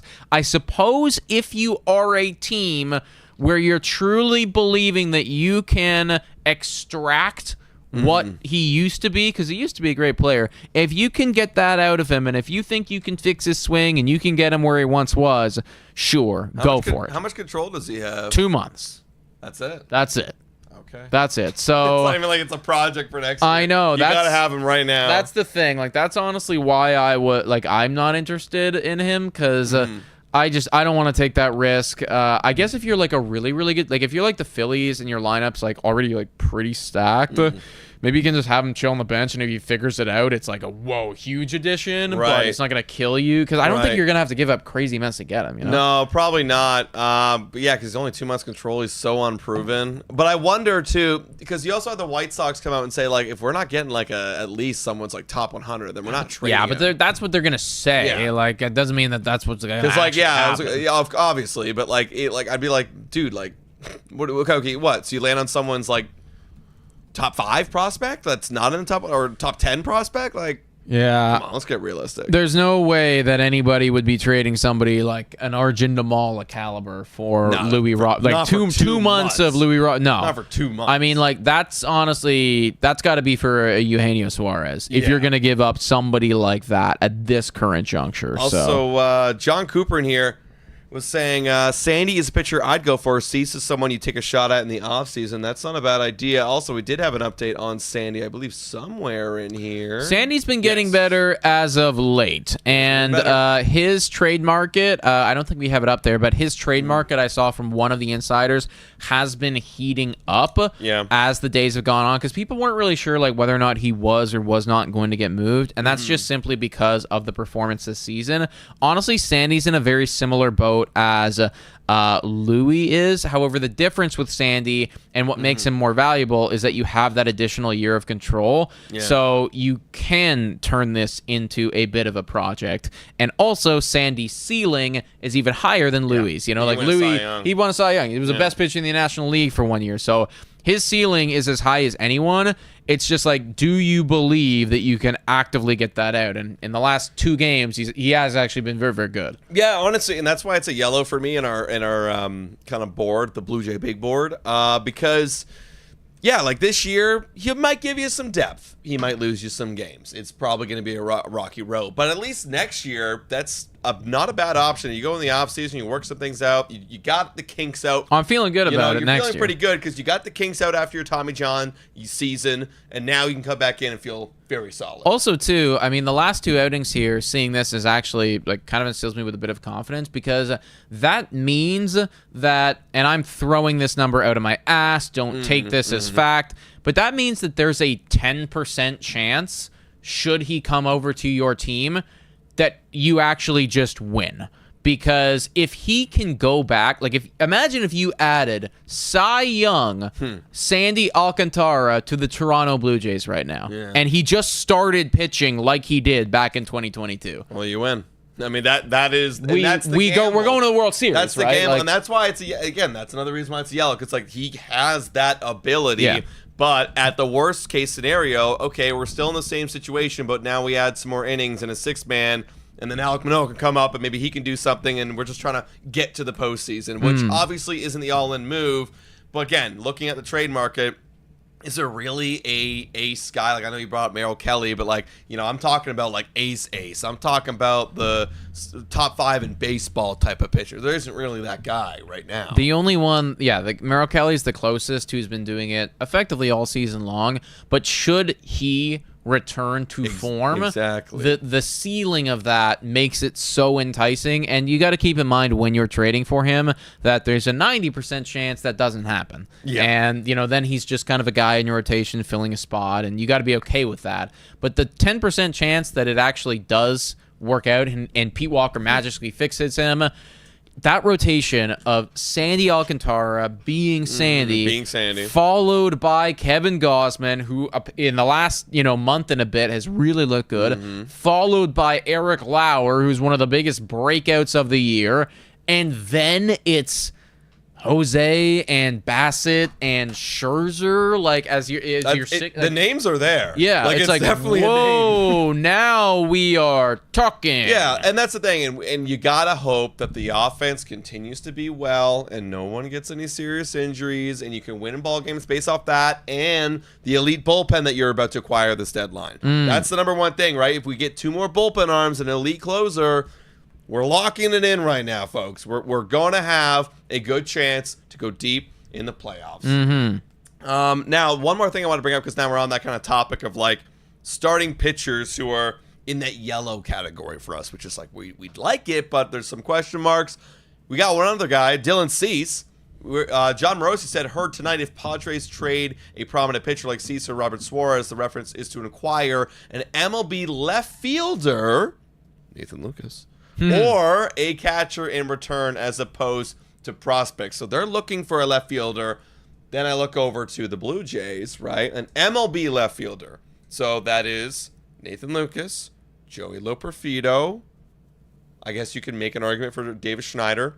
Alan Roden. John Clase, maybe not MLB ready, but those are dudes that we actually have that could be in a trade. Thoughts? Yeah. I think that the Toronto Blue Jays would be available to go out and get Dylan Cease should they want to. Dylan Cease, where did we have him? Did we have him at yellow? We had him at yellow. Yeah, and I think that's same category. That's right. He doesn't have the same ceiling as Sandy, because Sandy's been incredible, but there's also been some really good years with Dylan Cease too, and he is a big strikeout guy. Like if you've ever owned Dylan Cease in fantasy formats, you've probably been pretty happy about it, because he just strikes out a ton of individuals. So I love that part about his game. It's tough, man, because I really want to get that ace. I want to have the potential to have that. I don't know if this is the dude, but if it would cost you maybe an Alan Roden and something, that's like the thing. I could get behind that. I could probably get behind that. I could get behind it if it's an Alan Roden or something. And in the last little bit, like, he hasn't really been that good. I actually think he's gotten worse. He's got a 5.67 ERA. That's in July. Yeah. Again, it's one of those things where 10% of the time, same thing as Alcantara, you can maybe return him to second half version where he won Cy Young 2 or Cy Young 4. If you can find out a way to do it. But Cy Young 2, Cy Young 4, again, is a very solid pitcher that would pitch in the postseason and give you a chance. Yeah, let's put it this way. I would definitely be more interested to get Sandy than Dylan Cease. Even though, and I guess the floor is a lot, I guess, just based on how he's been doing this season, higher on Dylan Cease this year, because Sandy's had a 6.66 or whatever it is. Sure. So I guess like that way, it's like the ceiling isn't as high, but the floor is higher. So I don't know. Could be. Still kind of a yellow. Yeah. I want to transition and talk a little bit about Carlos Correa. This was a bit of a shocker. Somebody messaged us, or I guess donated earlier, and was like, "Oh, what would be one of the biggest shockers if he got traded?" That no one's really talking about. Well, nobody was talking about Carlos Correa potentially getting moved until a couple hours ago. The sad thing is, it would not be to the Toronto Blue Jays. Apparently, he's really only interested in waiving his no-trade clause to the Astros. That's kind of funny. Full circle moment for Carlos Correa. Doesn't get the money from the Astros. Dances around. Remember that one free agency? He was almost a Giant, and then he went almost a Met. He almost signed with everyone, man. I know. And then he ended up back in Minnesota, and then he's been there ever since. What a full circle moment. I mean, hey, I again, from baseball fan perspective, that'd be really cool to see him just like go back to the Astros. But from a Blue Jays perspective, stay the hell in Minnesota and don't go to my AL opponent, because we're probably gonna have to face you guys in the postseason. I don't really want that. Yeah, that's fair, man. I'd love it if the Astros could be quiet. This is really one of the only bigger rumors that I've heard coming out of them, and like they've been up and down over the past month for sure. They were like the best team in baseball for a while, and then they went on a bit of a skid there. And just like acquiring another bat to their lineup, like I don't think that they need it. Although he hasn't been that good this year. He hasn't been, man. But like I got a feeling that the second he gets back over there in Astroland, it'll immediately come back. Maybe it's the trash cans, maybe it's the buzzers. I don't know, but I feel like he would immediately come back to life. Yeah. You guys also what you think about him. I see people saying a cheat rose. Correa's shortstop. We don't need him anyway. I think you're referring to Blue Jays spectrum. Yeah, we don't need him. We don't need. Oh, Ben Turner. Ben Turner. Gonna look up Ben Turner right now, guys. We also have 600 people in here, and we only have 145 likes. So if you haven't already done so, please hit that like button. We'd really appreciate it. If everybody hit the like button right now, we could jump up to like 500 likes. Well, actually, we could jump up to 620 likes. But that's right. I'm not gonna go crazy here. But if you haven't already, hit the like button and please subscribe to the channel. Tomorrow, folks. Actually, you know what? Let's announce it. I might as well tweet it out right this second. We're going to get to Ben Turner, but let me put this out on our Twitter, and you can pull it up. We are going to have one heck of a trade deadline stream tomorrow. I'm just double-checking I got everything right here. Pretty sure I did. That looks right to you, right? Boom, boom, boom, boom, boom, boom. Yep, that looks good to me. That looks pretty good to me. All right. I just tweeted it out. I'm going to pin it onto our thing. So it's like, bam, it's going to be there. But this is the lineup that we have for tomorrow, folks. This is the lineup we got. The guest list is elite. It's large, y'all. At 9 a.m., right when we begin the stream, and we kick it off, you've got the Walk-Off Podcast and our boy Scott Belford joining the stream literally right out of the gate. And then at 9:45, shortly after, you've got Jim Riley from Ballcap Sports joining us. And then at 10:45, another YouTuber in Tyler Wardy NYM from the Mets. And then the second half, you get some pretty big names in there. Pretty big names, Nick. What are they? JD Bunkus, you know him. He's awesome. Whit Merrifield, we've had him on a decent amount over the last couple weeks as we're, kind of working with him on the 6-inning stretch podcast that he has. Go check that out if you haven't already done so. And then rounding things out, we got Mike Gentile, who is a regular on Sportsnet Fan 590. We've talked to him a bunch on his show. It's finally time that he comes on to our show. And then we are leaving the back end open because there's like 3 hours of time from about 3 to 6 where it's just going to be me and Adam and you guys here, because that should be when all of the tsunami of moves are going to be coming in, and we're going to be following along with all of it. So you're going to want to tune in right at 9 a.m. Be with us the entirety of the time. Any questions that you have for these guys, you ask it in the chat. We can ask them. We're going to be following along with all of the latest news with every single one of them and getting their opinions on the Toronto Blue Jays. Yeah. Well, someone asking when is the deadline? Literally tomorrow. Tomorrow at 6 p.m.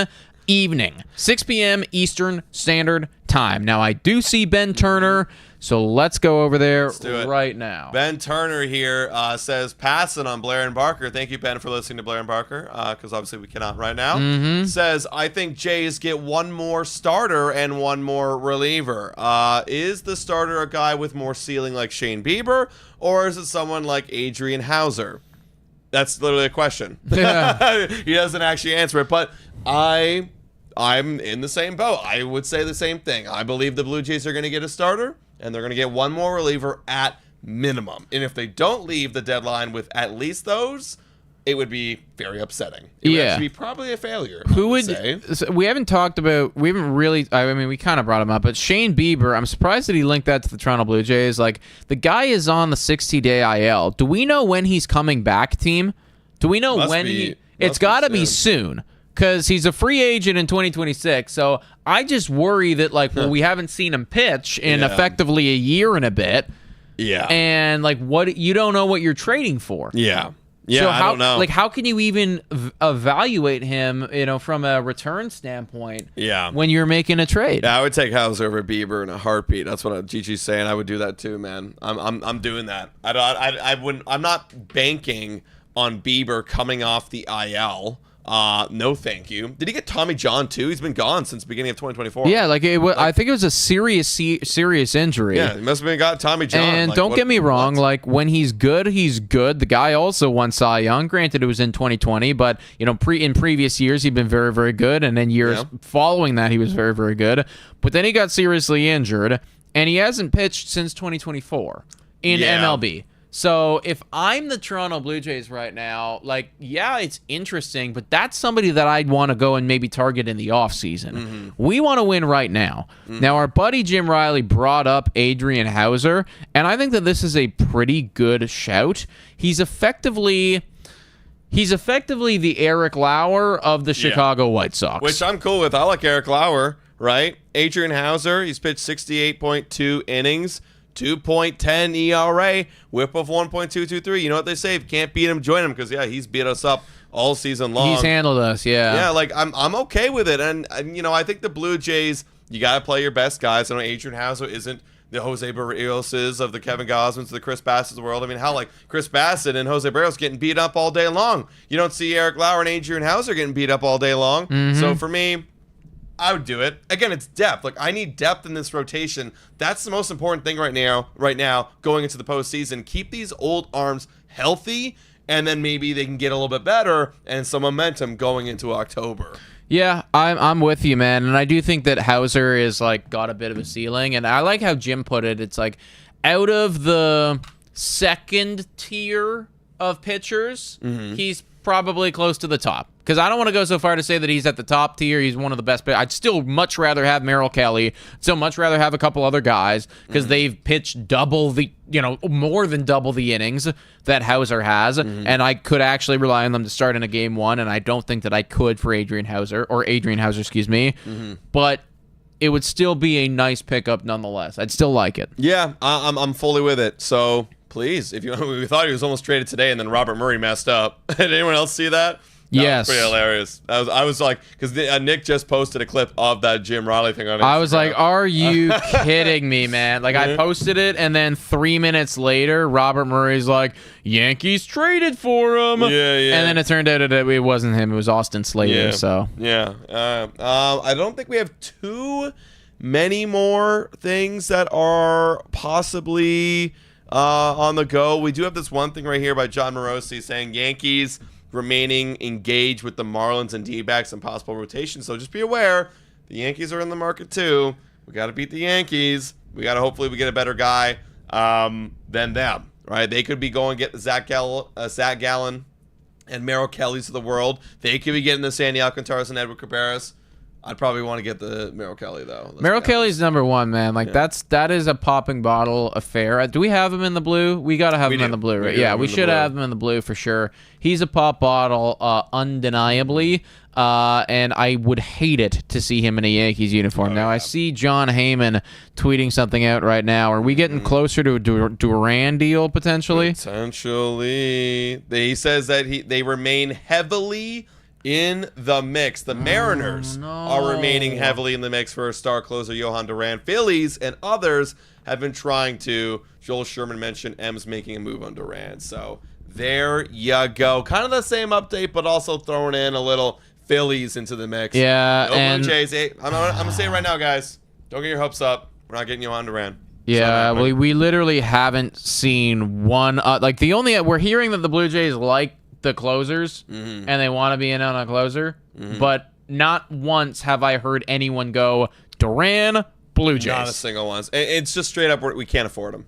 We just cannot afford. I think he's going for 2 top 100s. That's probably what it, and he's worth it. He is actually worth it. And they made it very clear. The Twins did say we want 2 top 100s for this guy. Yeah. So based on how many people want him, I think it's happening. How's the Phillies organization? Are they do they also got some top prospects? That's something I do not know about. But I know that they're in a position too where they only have a couple years left of being potentially good. So. So send them away. Or maybe not, because they got a lot of prospects there. They do got a lot. See, yeah, we have no chance. They have a top 10. Andrew Painter. I've heard that name. I mean, I'm not a big prospect guy, but I've heard that name. If I'm the Phillies right now, I'm looking at that guy who's coming up in 2028. And I'm thinking, hey, maybe that guy and that Arun Escobar dude, both 2028 guys, That would Sure. be fine. Sure. Why not? Get your elite relief pitcher, because that's always been the Phillies' problem, is right. Yeah. They always give up runs from the bullpen. Yeah. I mean, if you got Johan Duran, like that kind of solves that problem. Yeah. No, we're cooked, chat. I don't think it's gonna be happening. Prospect hugging, says AJ Marash. Who's prospect hugging? Who's an open prospect hugger here? Who's openly hugging prospects? I try not to be unless it's completely unreasonable. Like, yeah, like unless it's complete, because like we're gonna have to trade both. Would you trade? Let me ask you. Would you trade our top two, which is you Savage and Namala, for Johan Duran, if that would get it done? That's the thing, man. I don't know, because then that leaves us empty. If we had the Phillies system, Yeah. sure, we have more guys. I but we think don't. I think it's just like from like when you're looking at the situation as a whole here. It's just so sad. Yeah, like the values, I get it. I think that's what Duran may be worth. He's really, really good. But then you're right. Like the future is frigged up. Oh, I know. For You're the Blue screwed, Jays. dude. Like, you're screwed. I don't know. How do you actively empty? Like you emptied the clip. Yeah. It's done. There are no more bullets left to fire. We For would this one guy. We would, and that's the issue, It's right? one guy. It's one guy, and it's not a Joe Ryan. It's a bullpen piece, which, don't get me wrong, is an awesome addition. But you got one more year. But how and much then that's impact it, is he man. really going to have as a bullpen guy? And right? that's it. And we've talked about this before off camera, and there's not a chance in hell this would ever happen. So don't take this literally. But we're like, yeah, I'd unload those two guys, these two right here, Arjun and Trey, for Johan Duran and Joe Ryan. That would never happen. Yes, obviously, because it's a major win for us. Because that's a major win. But like, that's the thing. We don't have the pedigree. We just don't have it. I just don't think. Yeah, the more that we sit here and the more that we talk about it, it's like it just feels highly unlikely that the Jays are going to be able to keep up with the rest of the bidders. Also, people are screaming Heyman in the chat. I think this is the same thing with Giants selling Verlander becomes a trade candidate. He has a full no trade clause, and Giants will of course work with him. So unless Verlander wants to go to a contender or something, yo, you know what'd be crazy actually? Here's a fun MLB fan. I mean, I'd be okay with this. Verlander to the Yankees. Yankee v. Max Scherzer. Oh, wow. In like September or whenever we face them again. That'd be, if that happened, if that's some magically like paired up like that, that'd be sick. That would be interesting for sure. I could see a reality where, and I don't know, they'd have to be interested in him. Maybe they believe in him. If anyone believes in him, they would believe in him. But I could see a reality where maybe the Astros throw a prospect over to get him. Okay, Right? if they need some pitching or It's whatever. like, because again, like they've obviously won with him before. I'm sure that there's a lot of people in that building that still respect him and respect what he can do on the bump. And he's not going to cost that much. And the Astros typically don't like to pay up either. Also, I'm seeing that Willie Castro on the Twins is being pulled from the game. Oh, Castro. and that was a name that some Blue Jay fans were potentially even interested in. Interesting. Here's the thing from John Boy.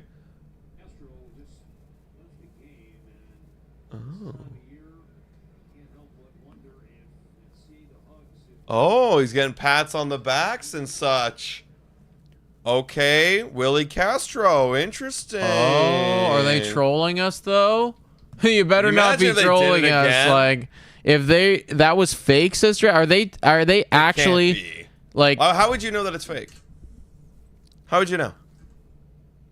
It's nothing. Jeff Passan. Did Jeff Passan come out That and was say 2 something? hours ago. What did Jeff Passan say? He said Willie Castro's not getting traded, but that was 2 hours ago. Right. And is this right now? Like, when was their game? Now, when was that? Their game is like now. Oh, that was 2 hours ago. Oh. Okay. Someone send this to me. Yeah. No. Willie I got Castro traded. has not been traded. You're right. I was wrong. This is already addressed. Then why did he get pulled from the game? I don't know, man. Maybe I don't know. I mean, he will be trade bait. Like Willie Castro is somebody that is on the market. Like That's interesting. Maybe They pulled him because they're trying to trade him. It's not impossible. That's probably what it yeah, is. but apparently it hasn't happened. Hasn't happened yet. So Hasn't happened yet. But there you go, guys. There you go. There you go. What else do we got here? Oh, yeah, we have Mets looking at Louis Robert Jr. We kind of already knew that. Other than that, that's all the coverage that we've had so far built up into the bank. Shall we start taking some questions, chat? What do you guys think? Francine saying, just got news, Ryan Helsley to the Yankees. You better be trolling, Who said guy. that? You better be trolling. No, I haven't seen anything about I feel that. like more people would be popping off. More people would be popping off if that happened. There's no way the Yankees are going to screw me like that. No, thank you. I don't think so. That's actually somebody that we haven't really talked about yet, is Ryan Helsley. He is, as it stands right now, what a lot of people are considering the best chance for the Jays. Yeah, it makes a lot of sense. Rental, I brought him up in a video, I think it was last week. Yeah. Oh, God, dude, we've worked so much over the weekend that I don't even know what this week or last week was. On Saturday, I brought it up in a video talking about him. He feels like the best fit, honestly. You know, you don't have to trade up a whole lot to get to him. That's within our price range. And he's still very good. Can touch 100, can close your games. I like it. I like it a lot. Let me take a look at some questions here. I'm looking at the mailbag here, everybody. So if you want to get your question answered, go down to the Google form and get your question answered. I'm just giving a little read. Let's get True Gamer in here. He loves to submit a lot of questions.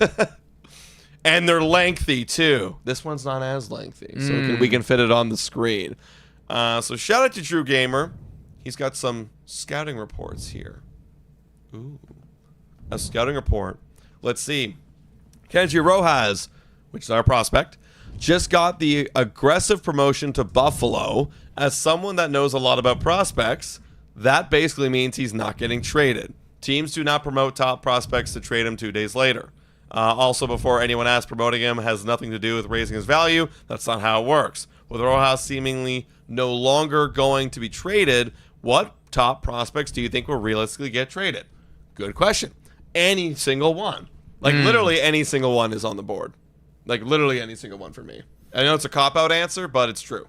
It really does all depend on the return, what you're getting back right there. And what they value, too. Yeah. Right? For me, this is an all-in. We've had several people come in here and say, oh, it's an all-in time. It is an all-in time. Yeah. So you're giving up. If the return is there and you're getting somebody that can put this team over the hump, and we learned in this past series, I'm happy that we actually learned it, that there are still holes on this team. Let's not get it twisted. There are still holes on this ball team. So I do think that Ross Atkins is going to go heavy in, and you might see one of the top guys leave. Now, I did get this in the chat. Can somebody do us a favor? Because we can't play this here.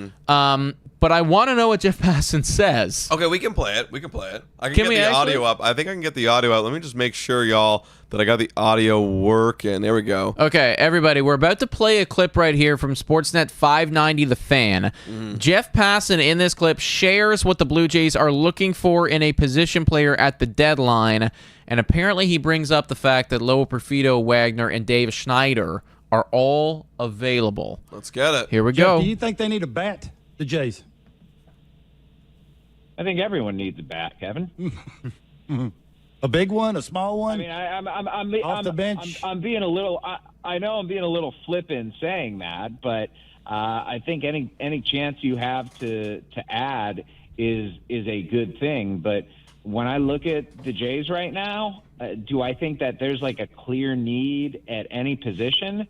I'm shocked to say this, but no. Maybe they could use a guy like Willie Castro who can play all around the diamond. Maybe they can use an outfield bat for depth, but a guy who is going to be inserted into the lineup every day and is going to play over the roster that they've got right now, I don't know that would be a good use of resources necessarily. Yeah, I think Ross has said that, and this was a couple of weeks ago before they went in this run, but he talked about wanting another right-handed bat off the bench, not necessarily an everyday player. Now, they do have Davis Schneider, but I think what he was saying in a polite way was He's not good enough. Yeah, they need a bit of an upgrade over that. Yeah. And so I'm with you. And it's gonna be interesting, guys, to see what level they try to get and who they use to go and get it. I think Joey Loperfido is available. I think Will Wagner is available. I think Davis Schneider is available. Are any of those guys going to get them what they need? Maybe if you're getting a rental for a guy who has club control and is of similar skill, maybe just a touch above, I suppose you could. Would a guy like Harrison Bader make sense? Yeah, I think so. Even though they have Dalton Varsho, like if Varsho goes down and the center field, like if he's out long term for any reason, then center field, it could become an issue at that point. And you want a guy who can catch the ball when you've made defense your great priority, and it has behooved you as well as it has the Jays. There you go. I mean, that makes a lot of sense, right? Like, you want to go and you want to trade away your position of that you got a lot of depth in. If it goes, makes sense. And then as well, like if you go trade some of that depth position away, okay, maybe you can make a little bit of an upgrade with the bat. Trading one piece away to get a bullpen piece in, and then you go acquire a bat. Now you have a hole opening up. So, I mean, it does make a lot of sense. Would you be okay with trading away somebody like a Davis Schneider, even though he's been playing pretty well since coming up? Yeah.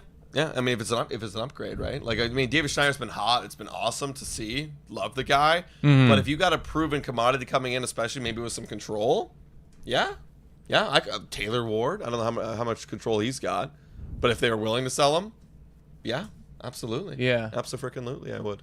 Okay, interesting. That is where Jeff Passan is at right now on the Toronto Blue Jays. So, one of your favorite players. I see a lot of people in chat being like, "Don't do Loperfido." He's been hot. Don't get me wrong. I get it, man. I do understand but it. His value's never been higher. Yeah, it's the same thing that you said about Ernie Clement. I know, and when I said that initially, everyone was like, "No," and I bet now you're like, oh, you're like, "Oh well, maybe that wouldn't be a terrible option." A guy with a career low 700 OPS is playing like a guy with a career low 700 OPS now. It's kind of like what happened there. So, that is where Jeff Passan's at with the team. And honestly, should they trade Loperfido for, a good bullpen piece or a starting pitcher? I'm here for it. Francis Romero recently tweeted this out, 5:59 p.m., so literally just a minute or two ago. Although several teams have shown interest in third baseman Yohan Moncada, it now appears unlikely that the Angels will trade him at this point. So it feels like Angels, they are 100% not in sell mode, which sucks because that takes Taylor Ward off the board. I know, it's terrible. Like, guys, just realize you're bad and please sell and then help your franchise, please, because you're stuck in no man's land. Also, this update just came out 58 seconds ago saying Mets still endeavoring in upgrading center field. Louis Robert Jr. We've talked about that. Excuse me. That's an option that they've been looking at. Cedric Mullins is leading the way among their center field positions. I mean, that makes sense, right? I mean, like, Louis Robert Jr. is still a lot of question marks around him. Cedric Mullins, you know exactly what you're going to get. I mean, Rob frickin' 2 home runs from the Jays this past week. This guy's been popping off, trying to raise his trade value on us. But yeah, there you go. Mets in the mix for center field. And also, just circle back to the whole Jeff Passan thing. It is pretty cool that we can look at the Blue Jays right now and go, yeah, like there really isn't like a major need for an upgrade positionally. And we haven't been able to say that in many years past. Like, sure, could you go above and beyond and get a superstar? Yeah, I'm sure everyone could go get a superstar, but you don't really need it because there's not a lot of dudes that are below average on your team. I think that from a Jays perspective, the one area where I can go, okay, we could use that is home runs.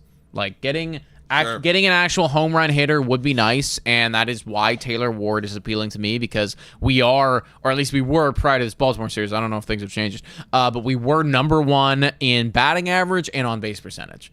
That's where the Toronto Blue Jays were. So we had those things. We had those things locked in. The one thing that we did not have is the home run ball. So we're still number one in batting average, still number one in on-base percentage, but we're 17th in home runs. And that's why somebody like a Taylor Ward who bats 229, well, you're okay with that because he has 25 bombs and you're already number one in those two categories. You don't need somebody to help you there. Yeah. Whereas, like, if you are, well, here's my thing though. It's like, okay, that's now we're talking about being like one of the best elite offenses in the game, which is obviously what we all strive to be. But you look over here now at the bullpen relief pitching ERA. down to 17. What was the 6th best ERA bullpen has got slaughtered this past week, and now you're down to 17. You got to help and solve that area. Starting pitching, 24th. Like, there's a lot more issues here that you got to address, and getting that kind of getting that position player that can hit bombs will kind of feel like a luxury in what's already a very good offense. Yeah, 100%, man. And I guess that's also why Stephen Kwan kind of feels redundant to me. Yeah. Because, well, other than the past couple weeks, you have a good defense.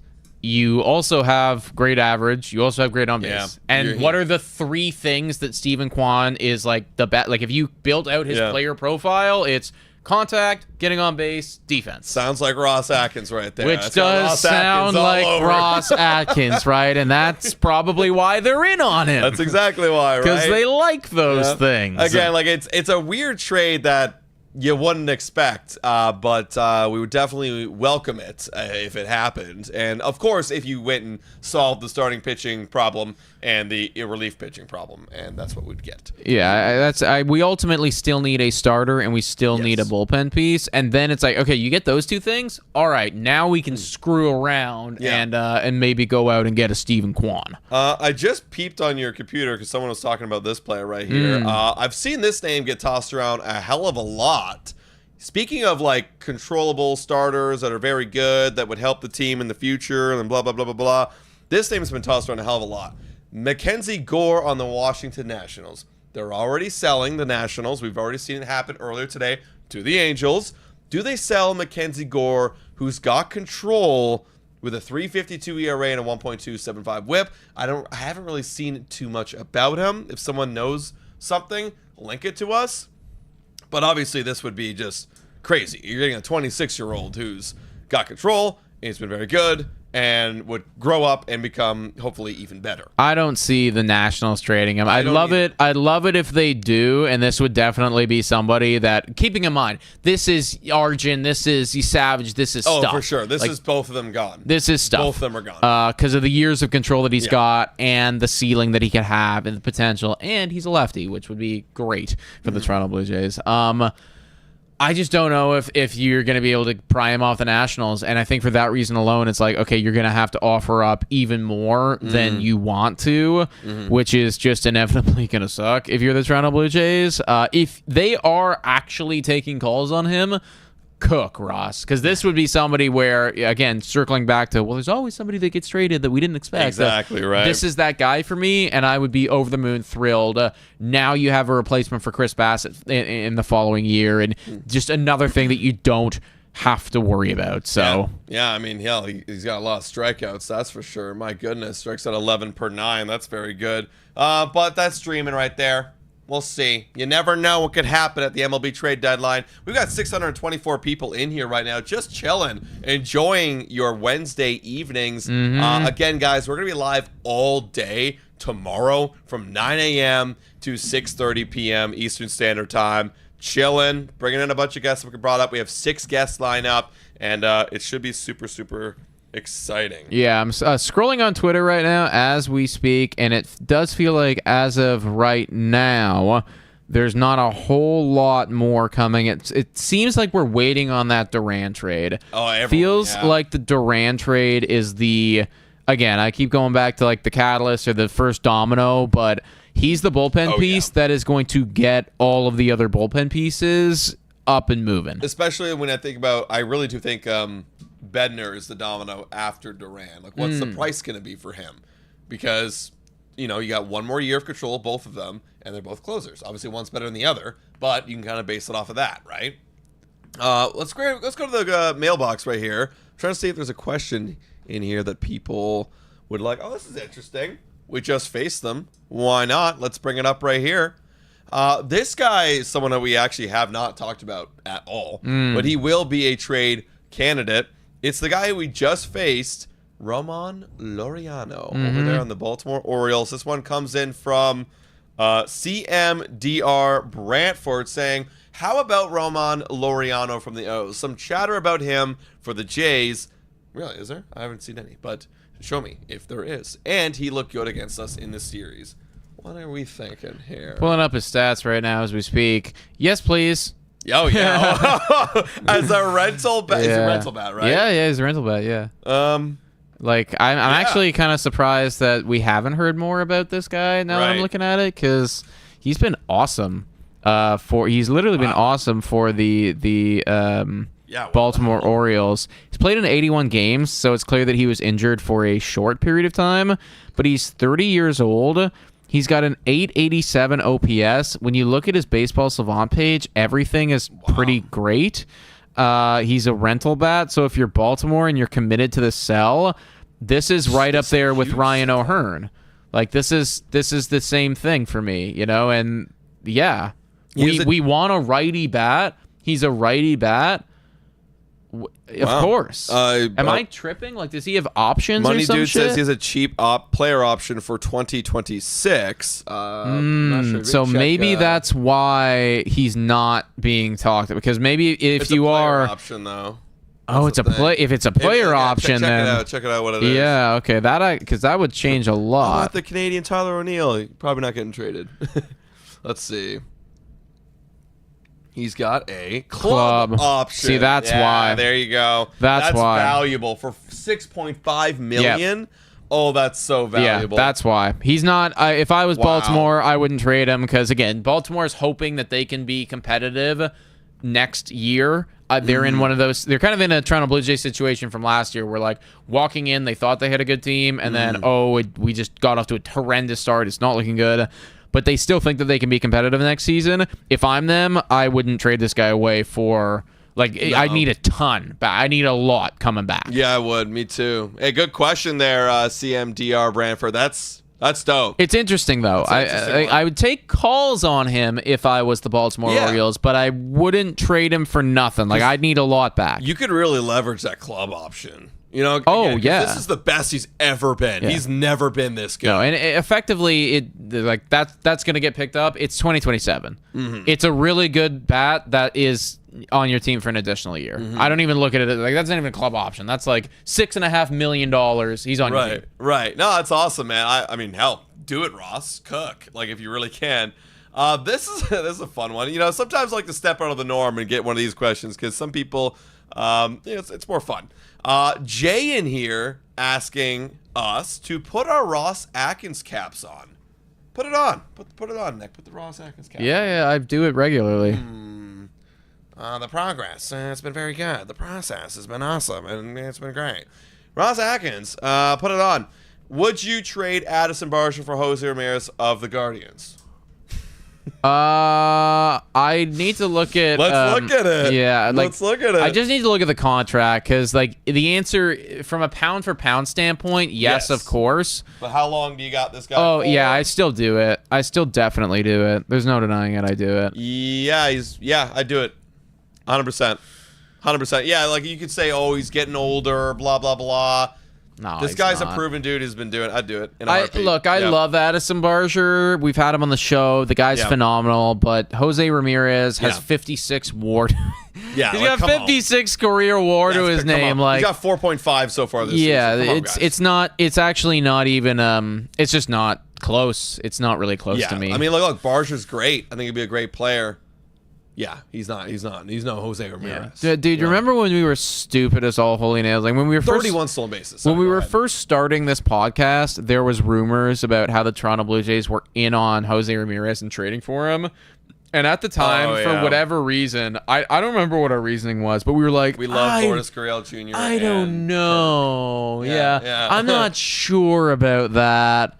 No, we loved Lourdes Gurriel Jr. and Kirk, and I forget what the other process was. It for Moreno as well? I don't remember. It was a decent chunk. It was a decent amount, but it's also like. Was it like this Jordan guy's Groshans good? Like you know, I don't remember, man. I really don't remember. Yeah, someone's got to pull up that mock trade from a long time ago. But you were like, I don't know, man. But the Blue Jays got close on getting Ramirez, and then ultimately never it happened. And he signed one of the cheapest extensions for a guy of his caliber I've ever seen in my life. Like a horrendous. He's basically getting paid Anthony Santander money, and that's just dumb. Jones saying Kirk, Biggio, and Pearson was the trade. Everyone kind of something like that. It was something like that, and don't get me wrong, if Kirk's I awesome, but- could go, if I could go back, man, Oh. like We'd keep Moreno, and it'd be Moreno and Jose Ramirez now instead of Kirk. and the other two didn't do anything they're anyways. Garbage. The one's not even in the freaking league anymore. Yeah, and the other one's gonna leave shortly. Yeah, the other yeah. one's going pretty soon. Wow. Embarrassing. That is kind of it right now, everybody. We'll stay on for a couple more minutes and see if anything else pops up. Maybe ask a couple more questions or something. Yeah, answer a couple more questions. Should nothing transpire in the next 5 minutes or so, then I think we'll probably call it for now and then leave the setup and hop back in should anything go down. Yeah, we're going to keep this out here, y'all. So, of course, if any Jays trades that happen. Definitely, Of course, yeah. Let's see. This one's from Ethan Pereira. Another kind of fun mock trade right here. Again, throw your questions in the mailbag down below. I'm sure we'll have time, in the trade deadline while we're killing some time. Nick and Adam, would you guys want to see a trade that would send Ryan O'Hearn to the Jays, also a very elite player, and we give back Jake Bloss and Kendi Rojas? And 100%. Yeah, Jake Bloss is our number 10, and Rojas is a bit higher than that. So you'd be paying some prospects. You definitely would if you're Toronto, but you got to come to terms with it that, you got to give up something to get something. Nobody ever wants to give up anything, and I understand. It's stuff. Yeah. But I don't care. this is ultimately a good player in Ryan O'Hearn, and we don't know what Kendrys Rojas is going to turn into. We don't know what Jake Bloss is going to turn into. Yeah, I definitely think that would be a win for the Blue Jays. And you want to get a home run hitter? You want to get somebody that can bat in the middle of that lineup? Give me that guy. I'm actually going to look at Kendrys Rojas. Why is there an S in there? Go away. Boom. I'm going to look at him, just give him a little bit of respect, because I really haven't actually ever.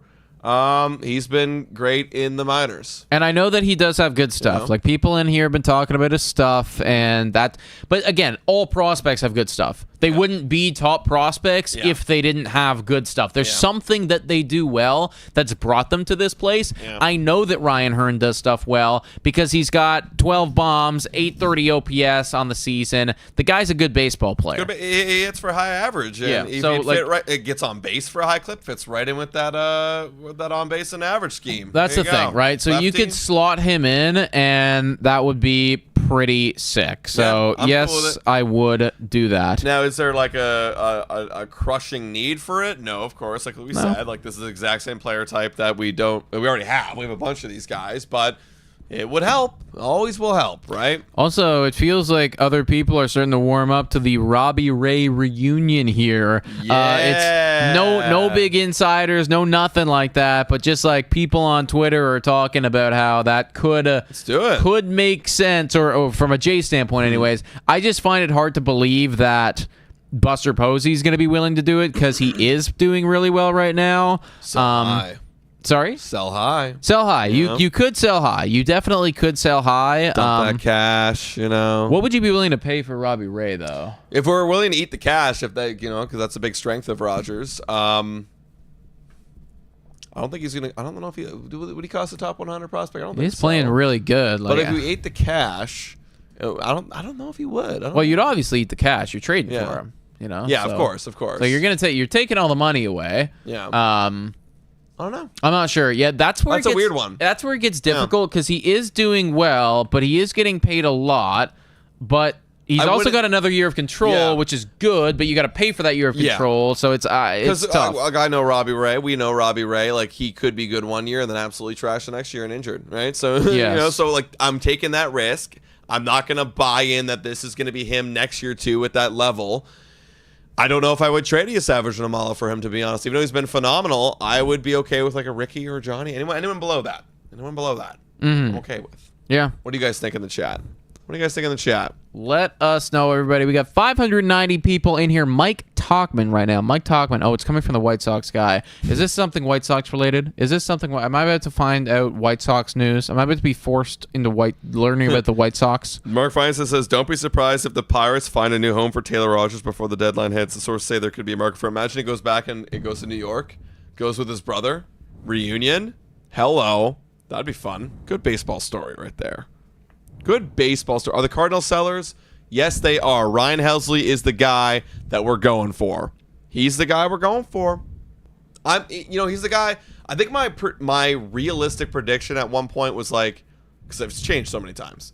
Ryan Helsley, Sir Anthony Dominguez, and then like a Mitch Keller. That was my prediction. Yes. Anything out there? I'm just looking right now, and Mark Feinstein just posted, don't be surprised if the Pirates find a new home for Taylor Rogers before the deadline hits. Pirates are, like we knew that they were going to do, they are sellers, major sellers. I think that's where we're going to cut it, everybody. I'm not seeing anything else happen right now. Once again, should anything transpire this evening, we will immediately be live for it on this channel. And tomorrow, bright and early at 9 a.m., we are going to be live right here with just a plethora of guests. So tune in. If you're at work, put us on in the background or whatever. We're going to be following along with everything that happens in the MLB all of tomorrow. That's right, guys. Make sure to hit that like button, subscribe, turn on the post notification bell button so you get notified when we're going live, when we're posting shorts, when we're posting videos. And of course, $3 or $4 a month to become a YouTube member. Economy is really tough right now, ladies and gentlemen. Shout out, thank you to all of our YouTube members. We appreciate you guys so much. Thank you so much for watching, everybody. And as always, go Jays, go! As soon as they go, there will be a trade, probably. Oh yeah, we gotta get champagne. Probably, yeah, we do. Champagne, We do need to.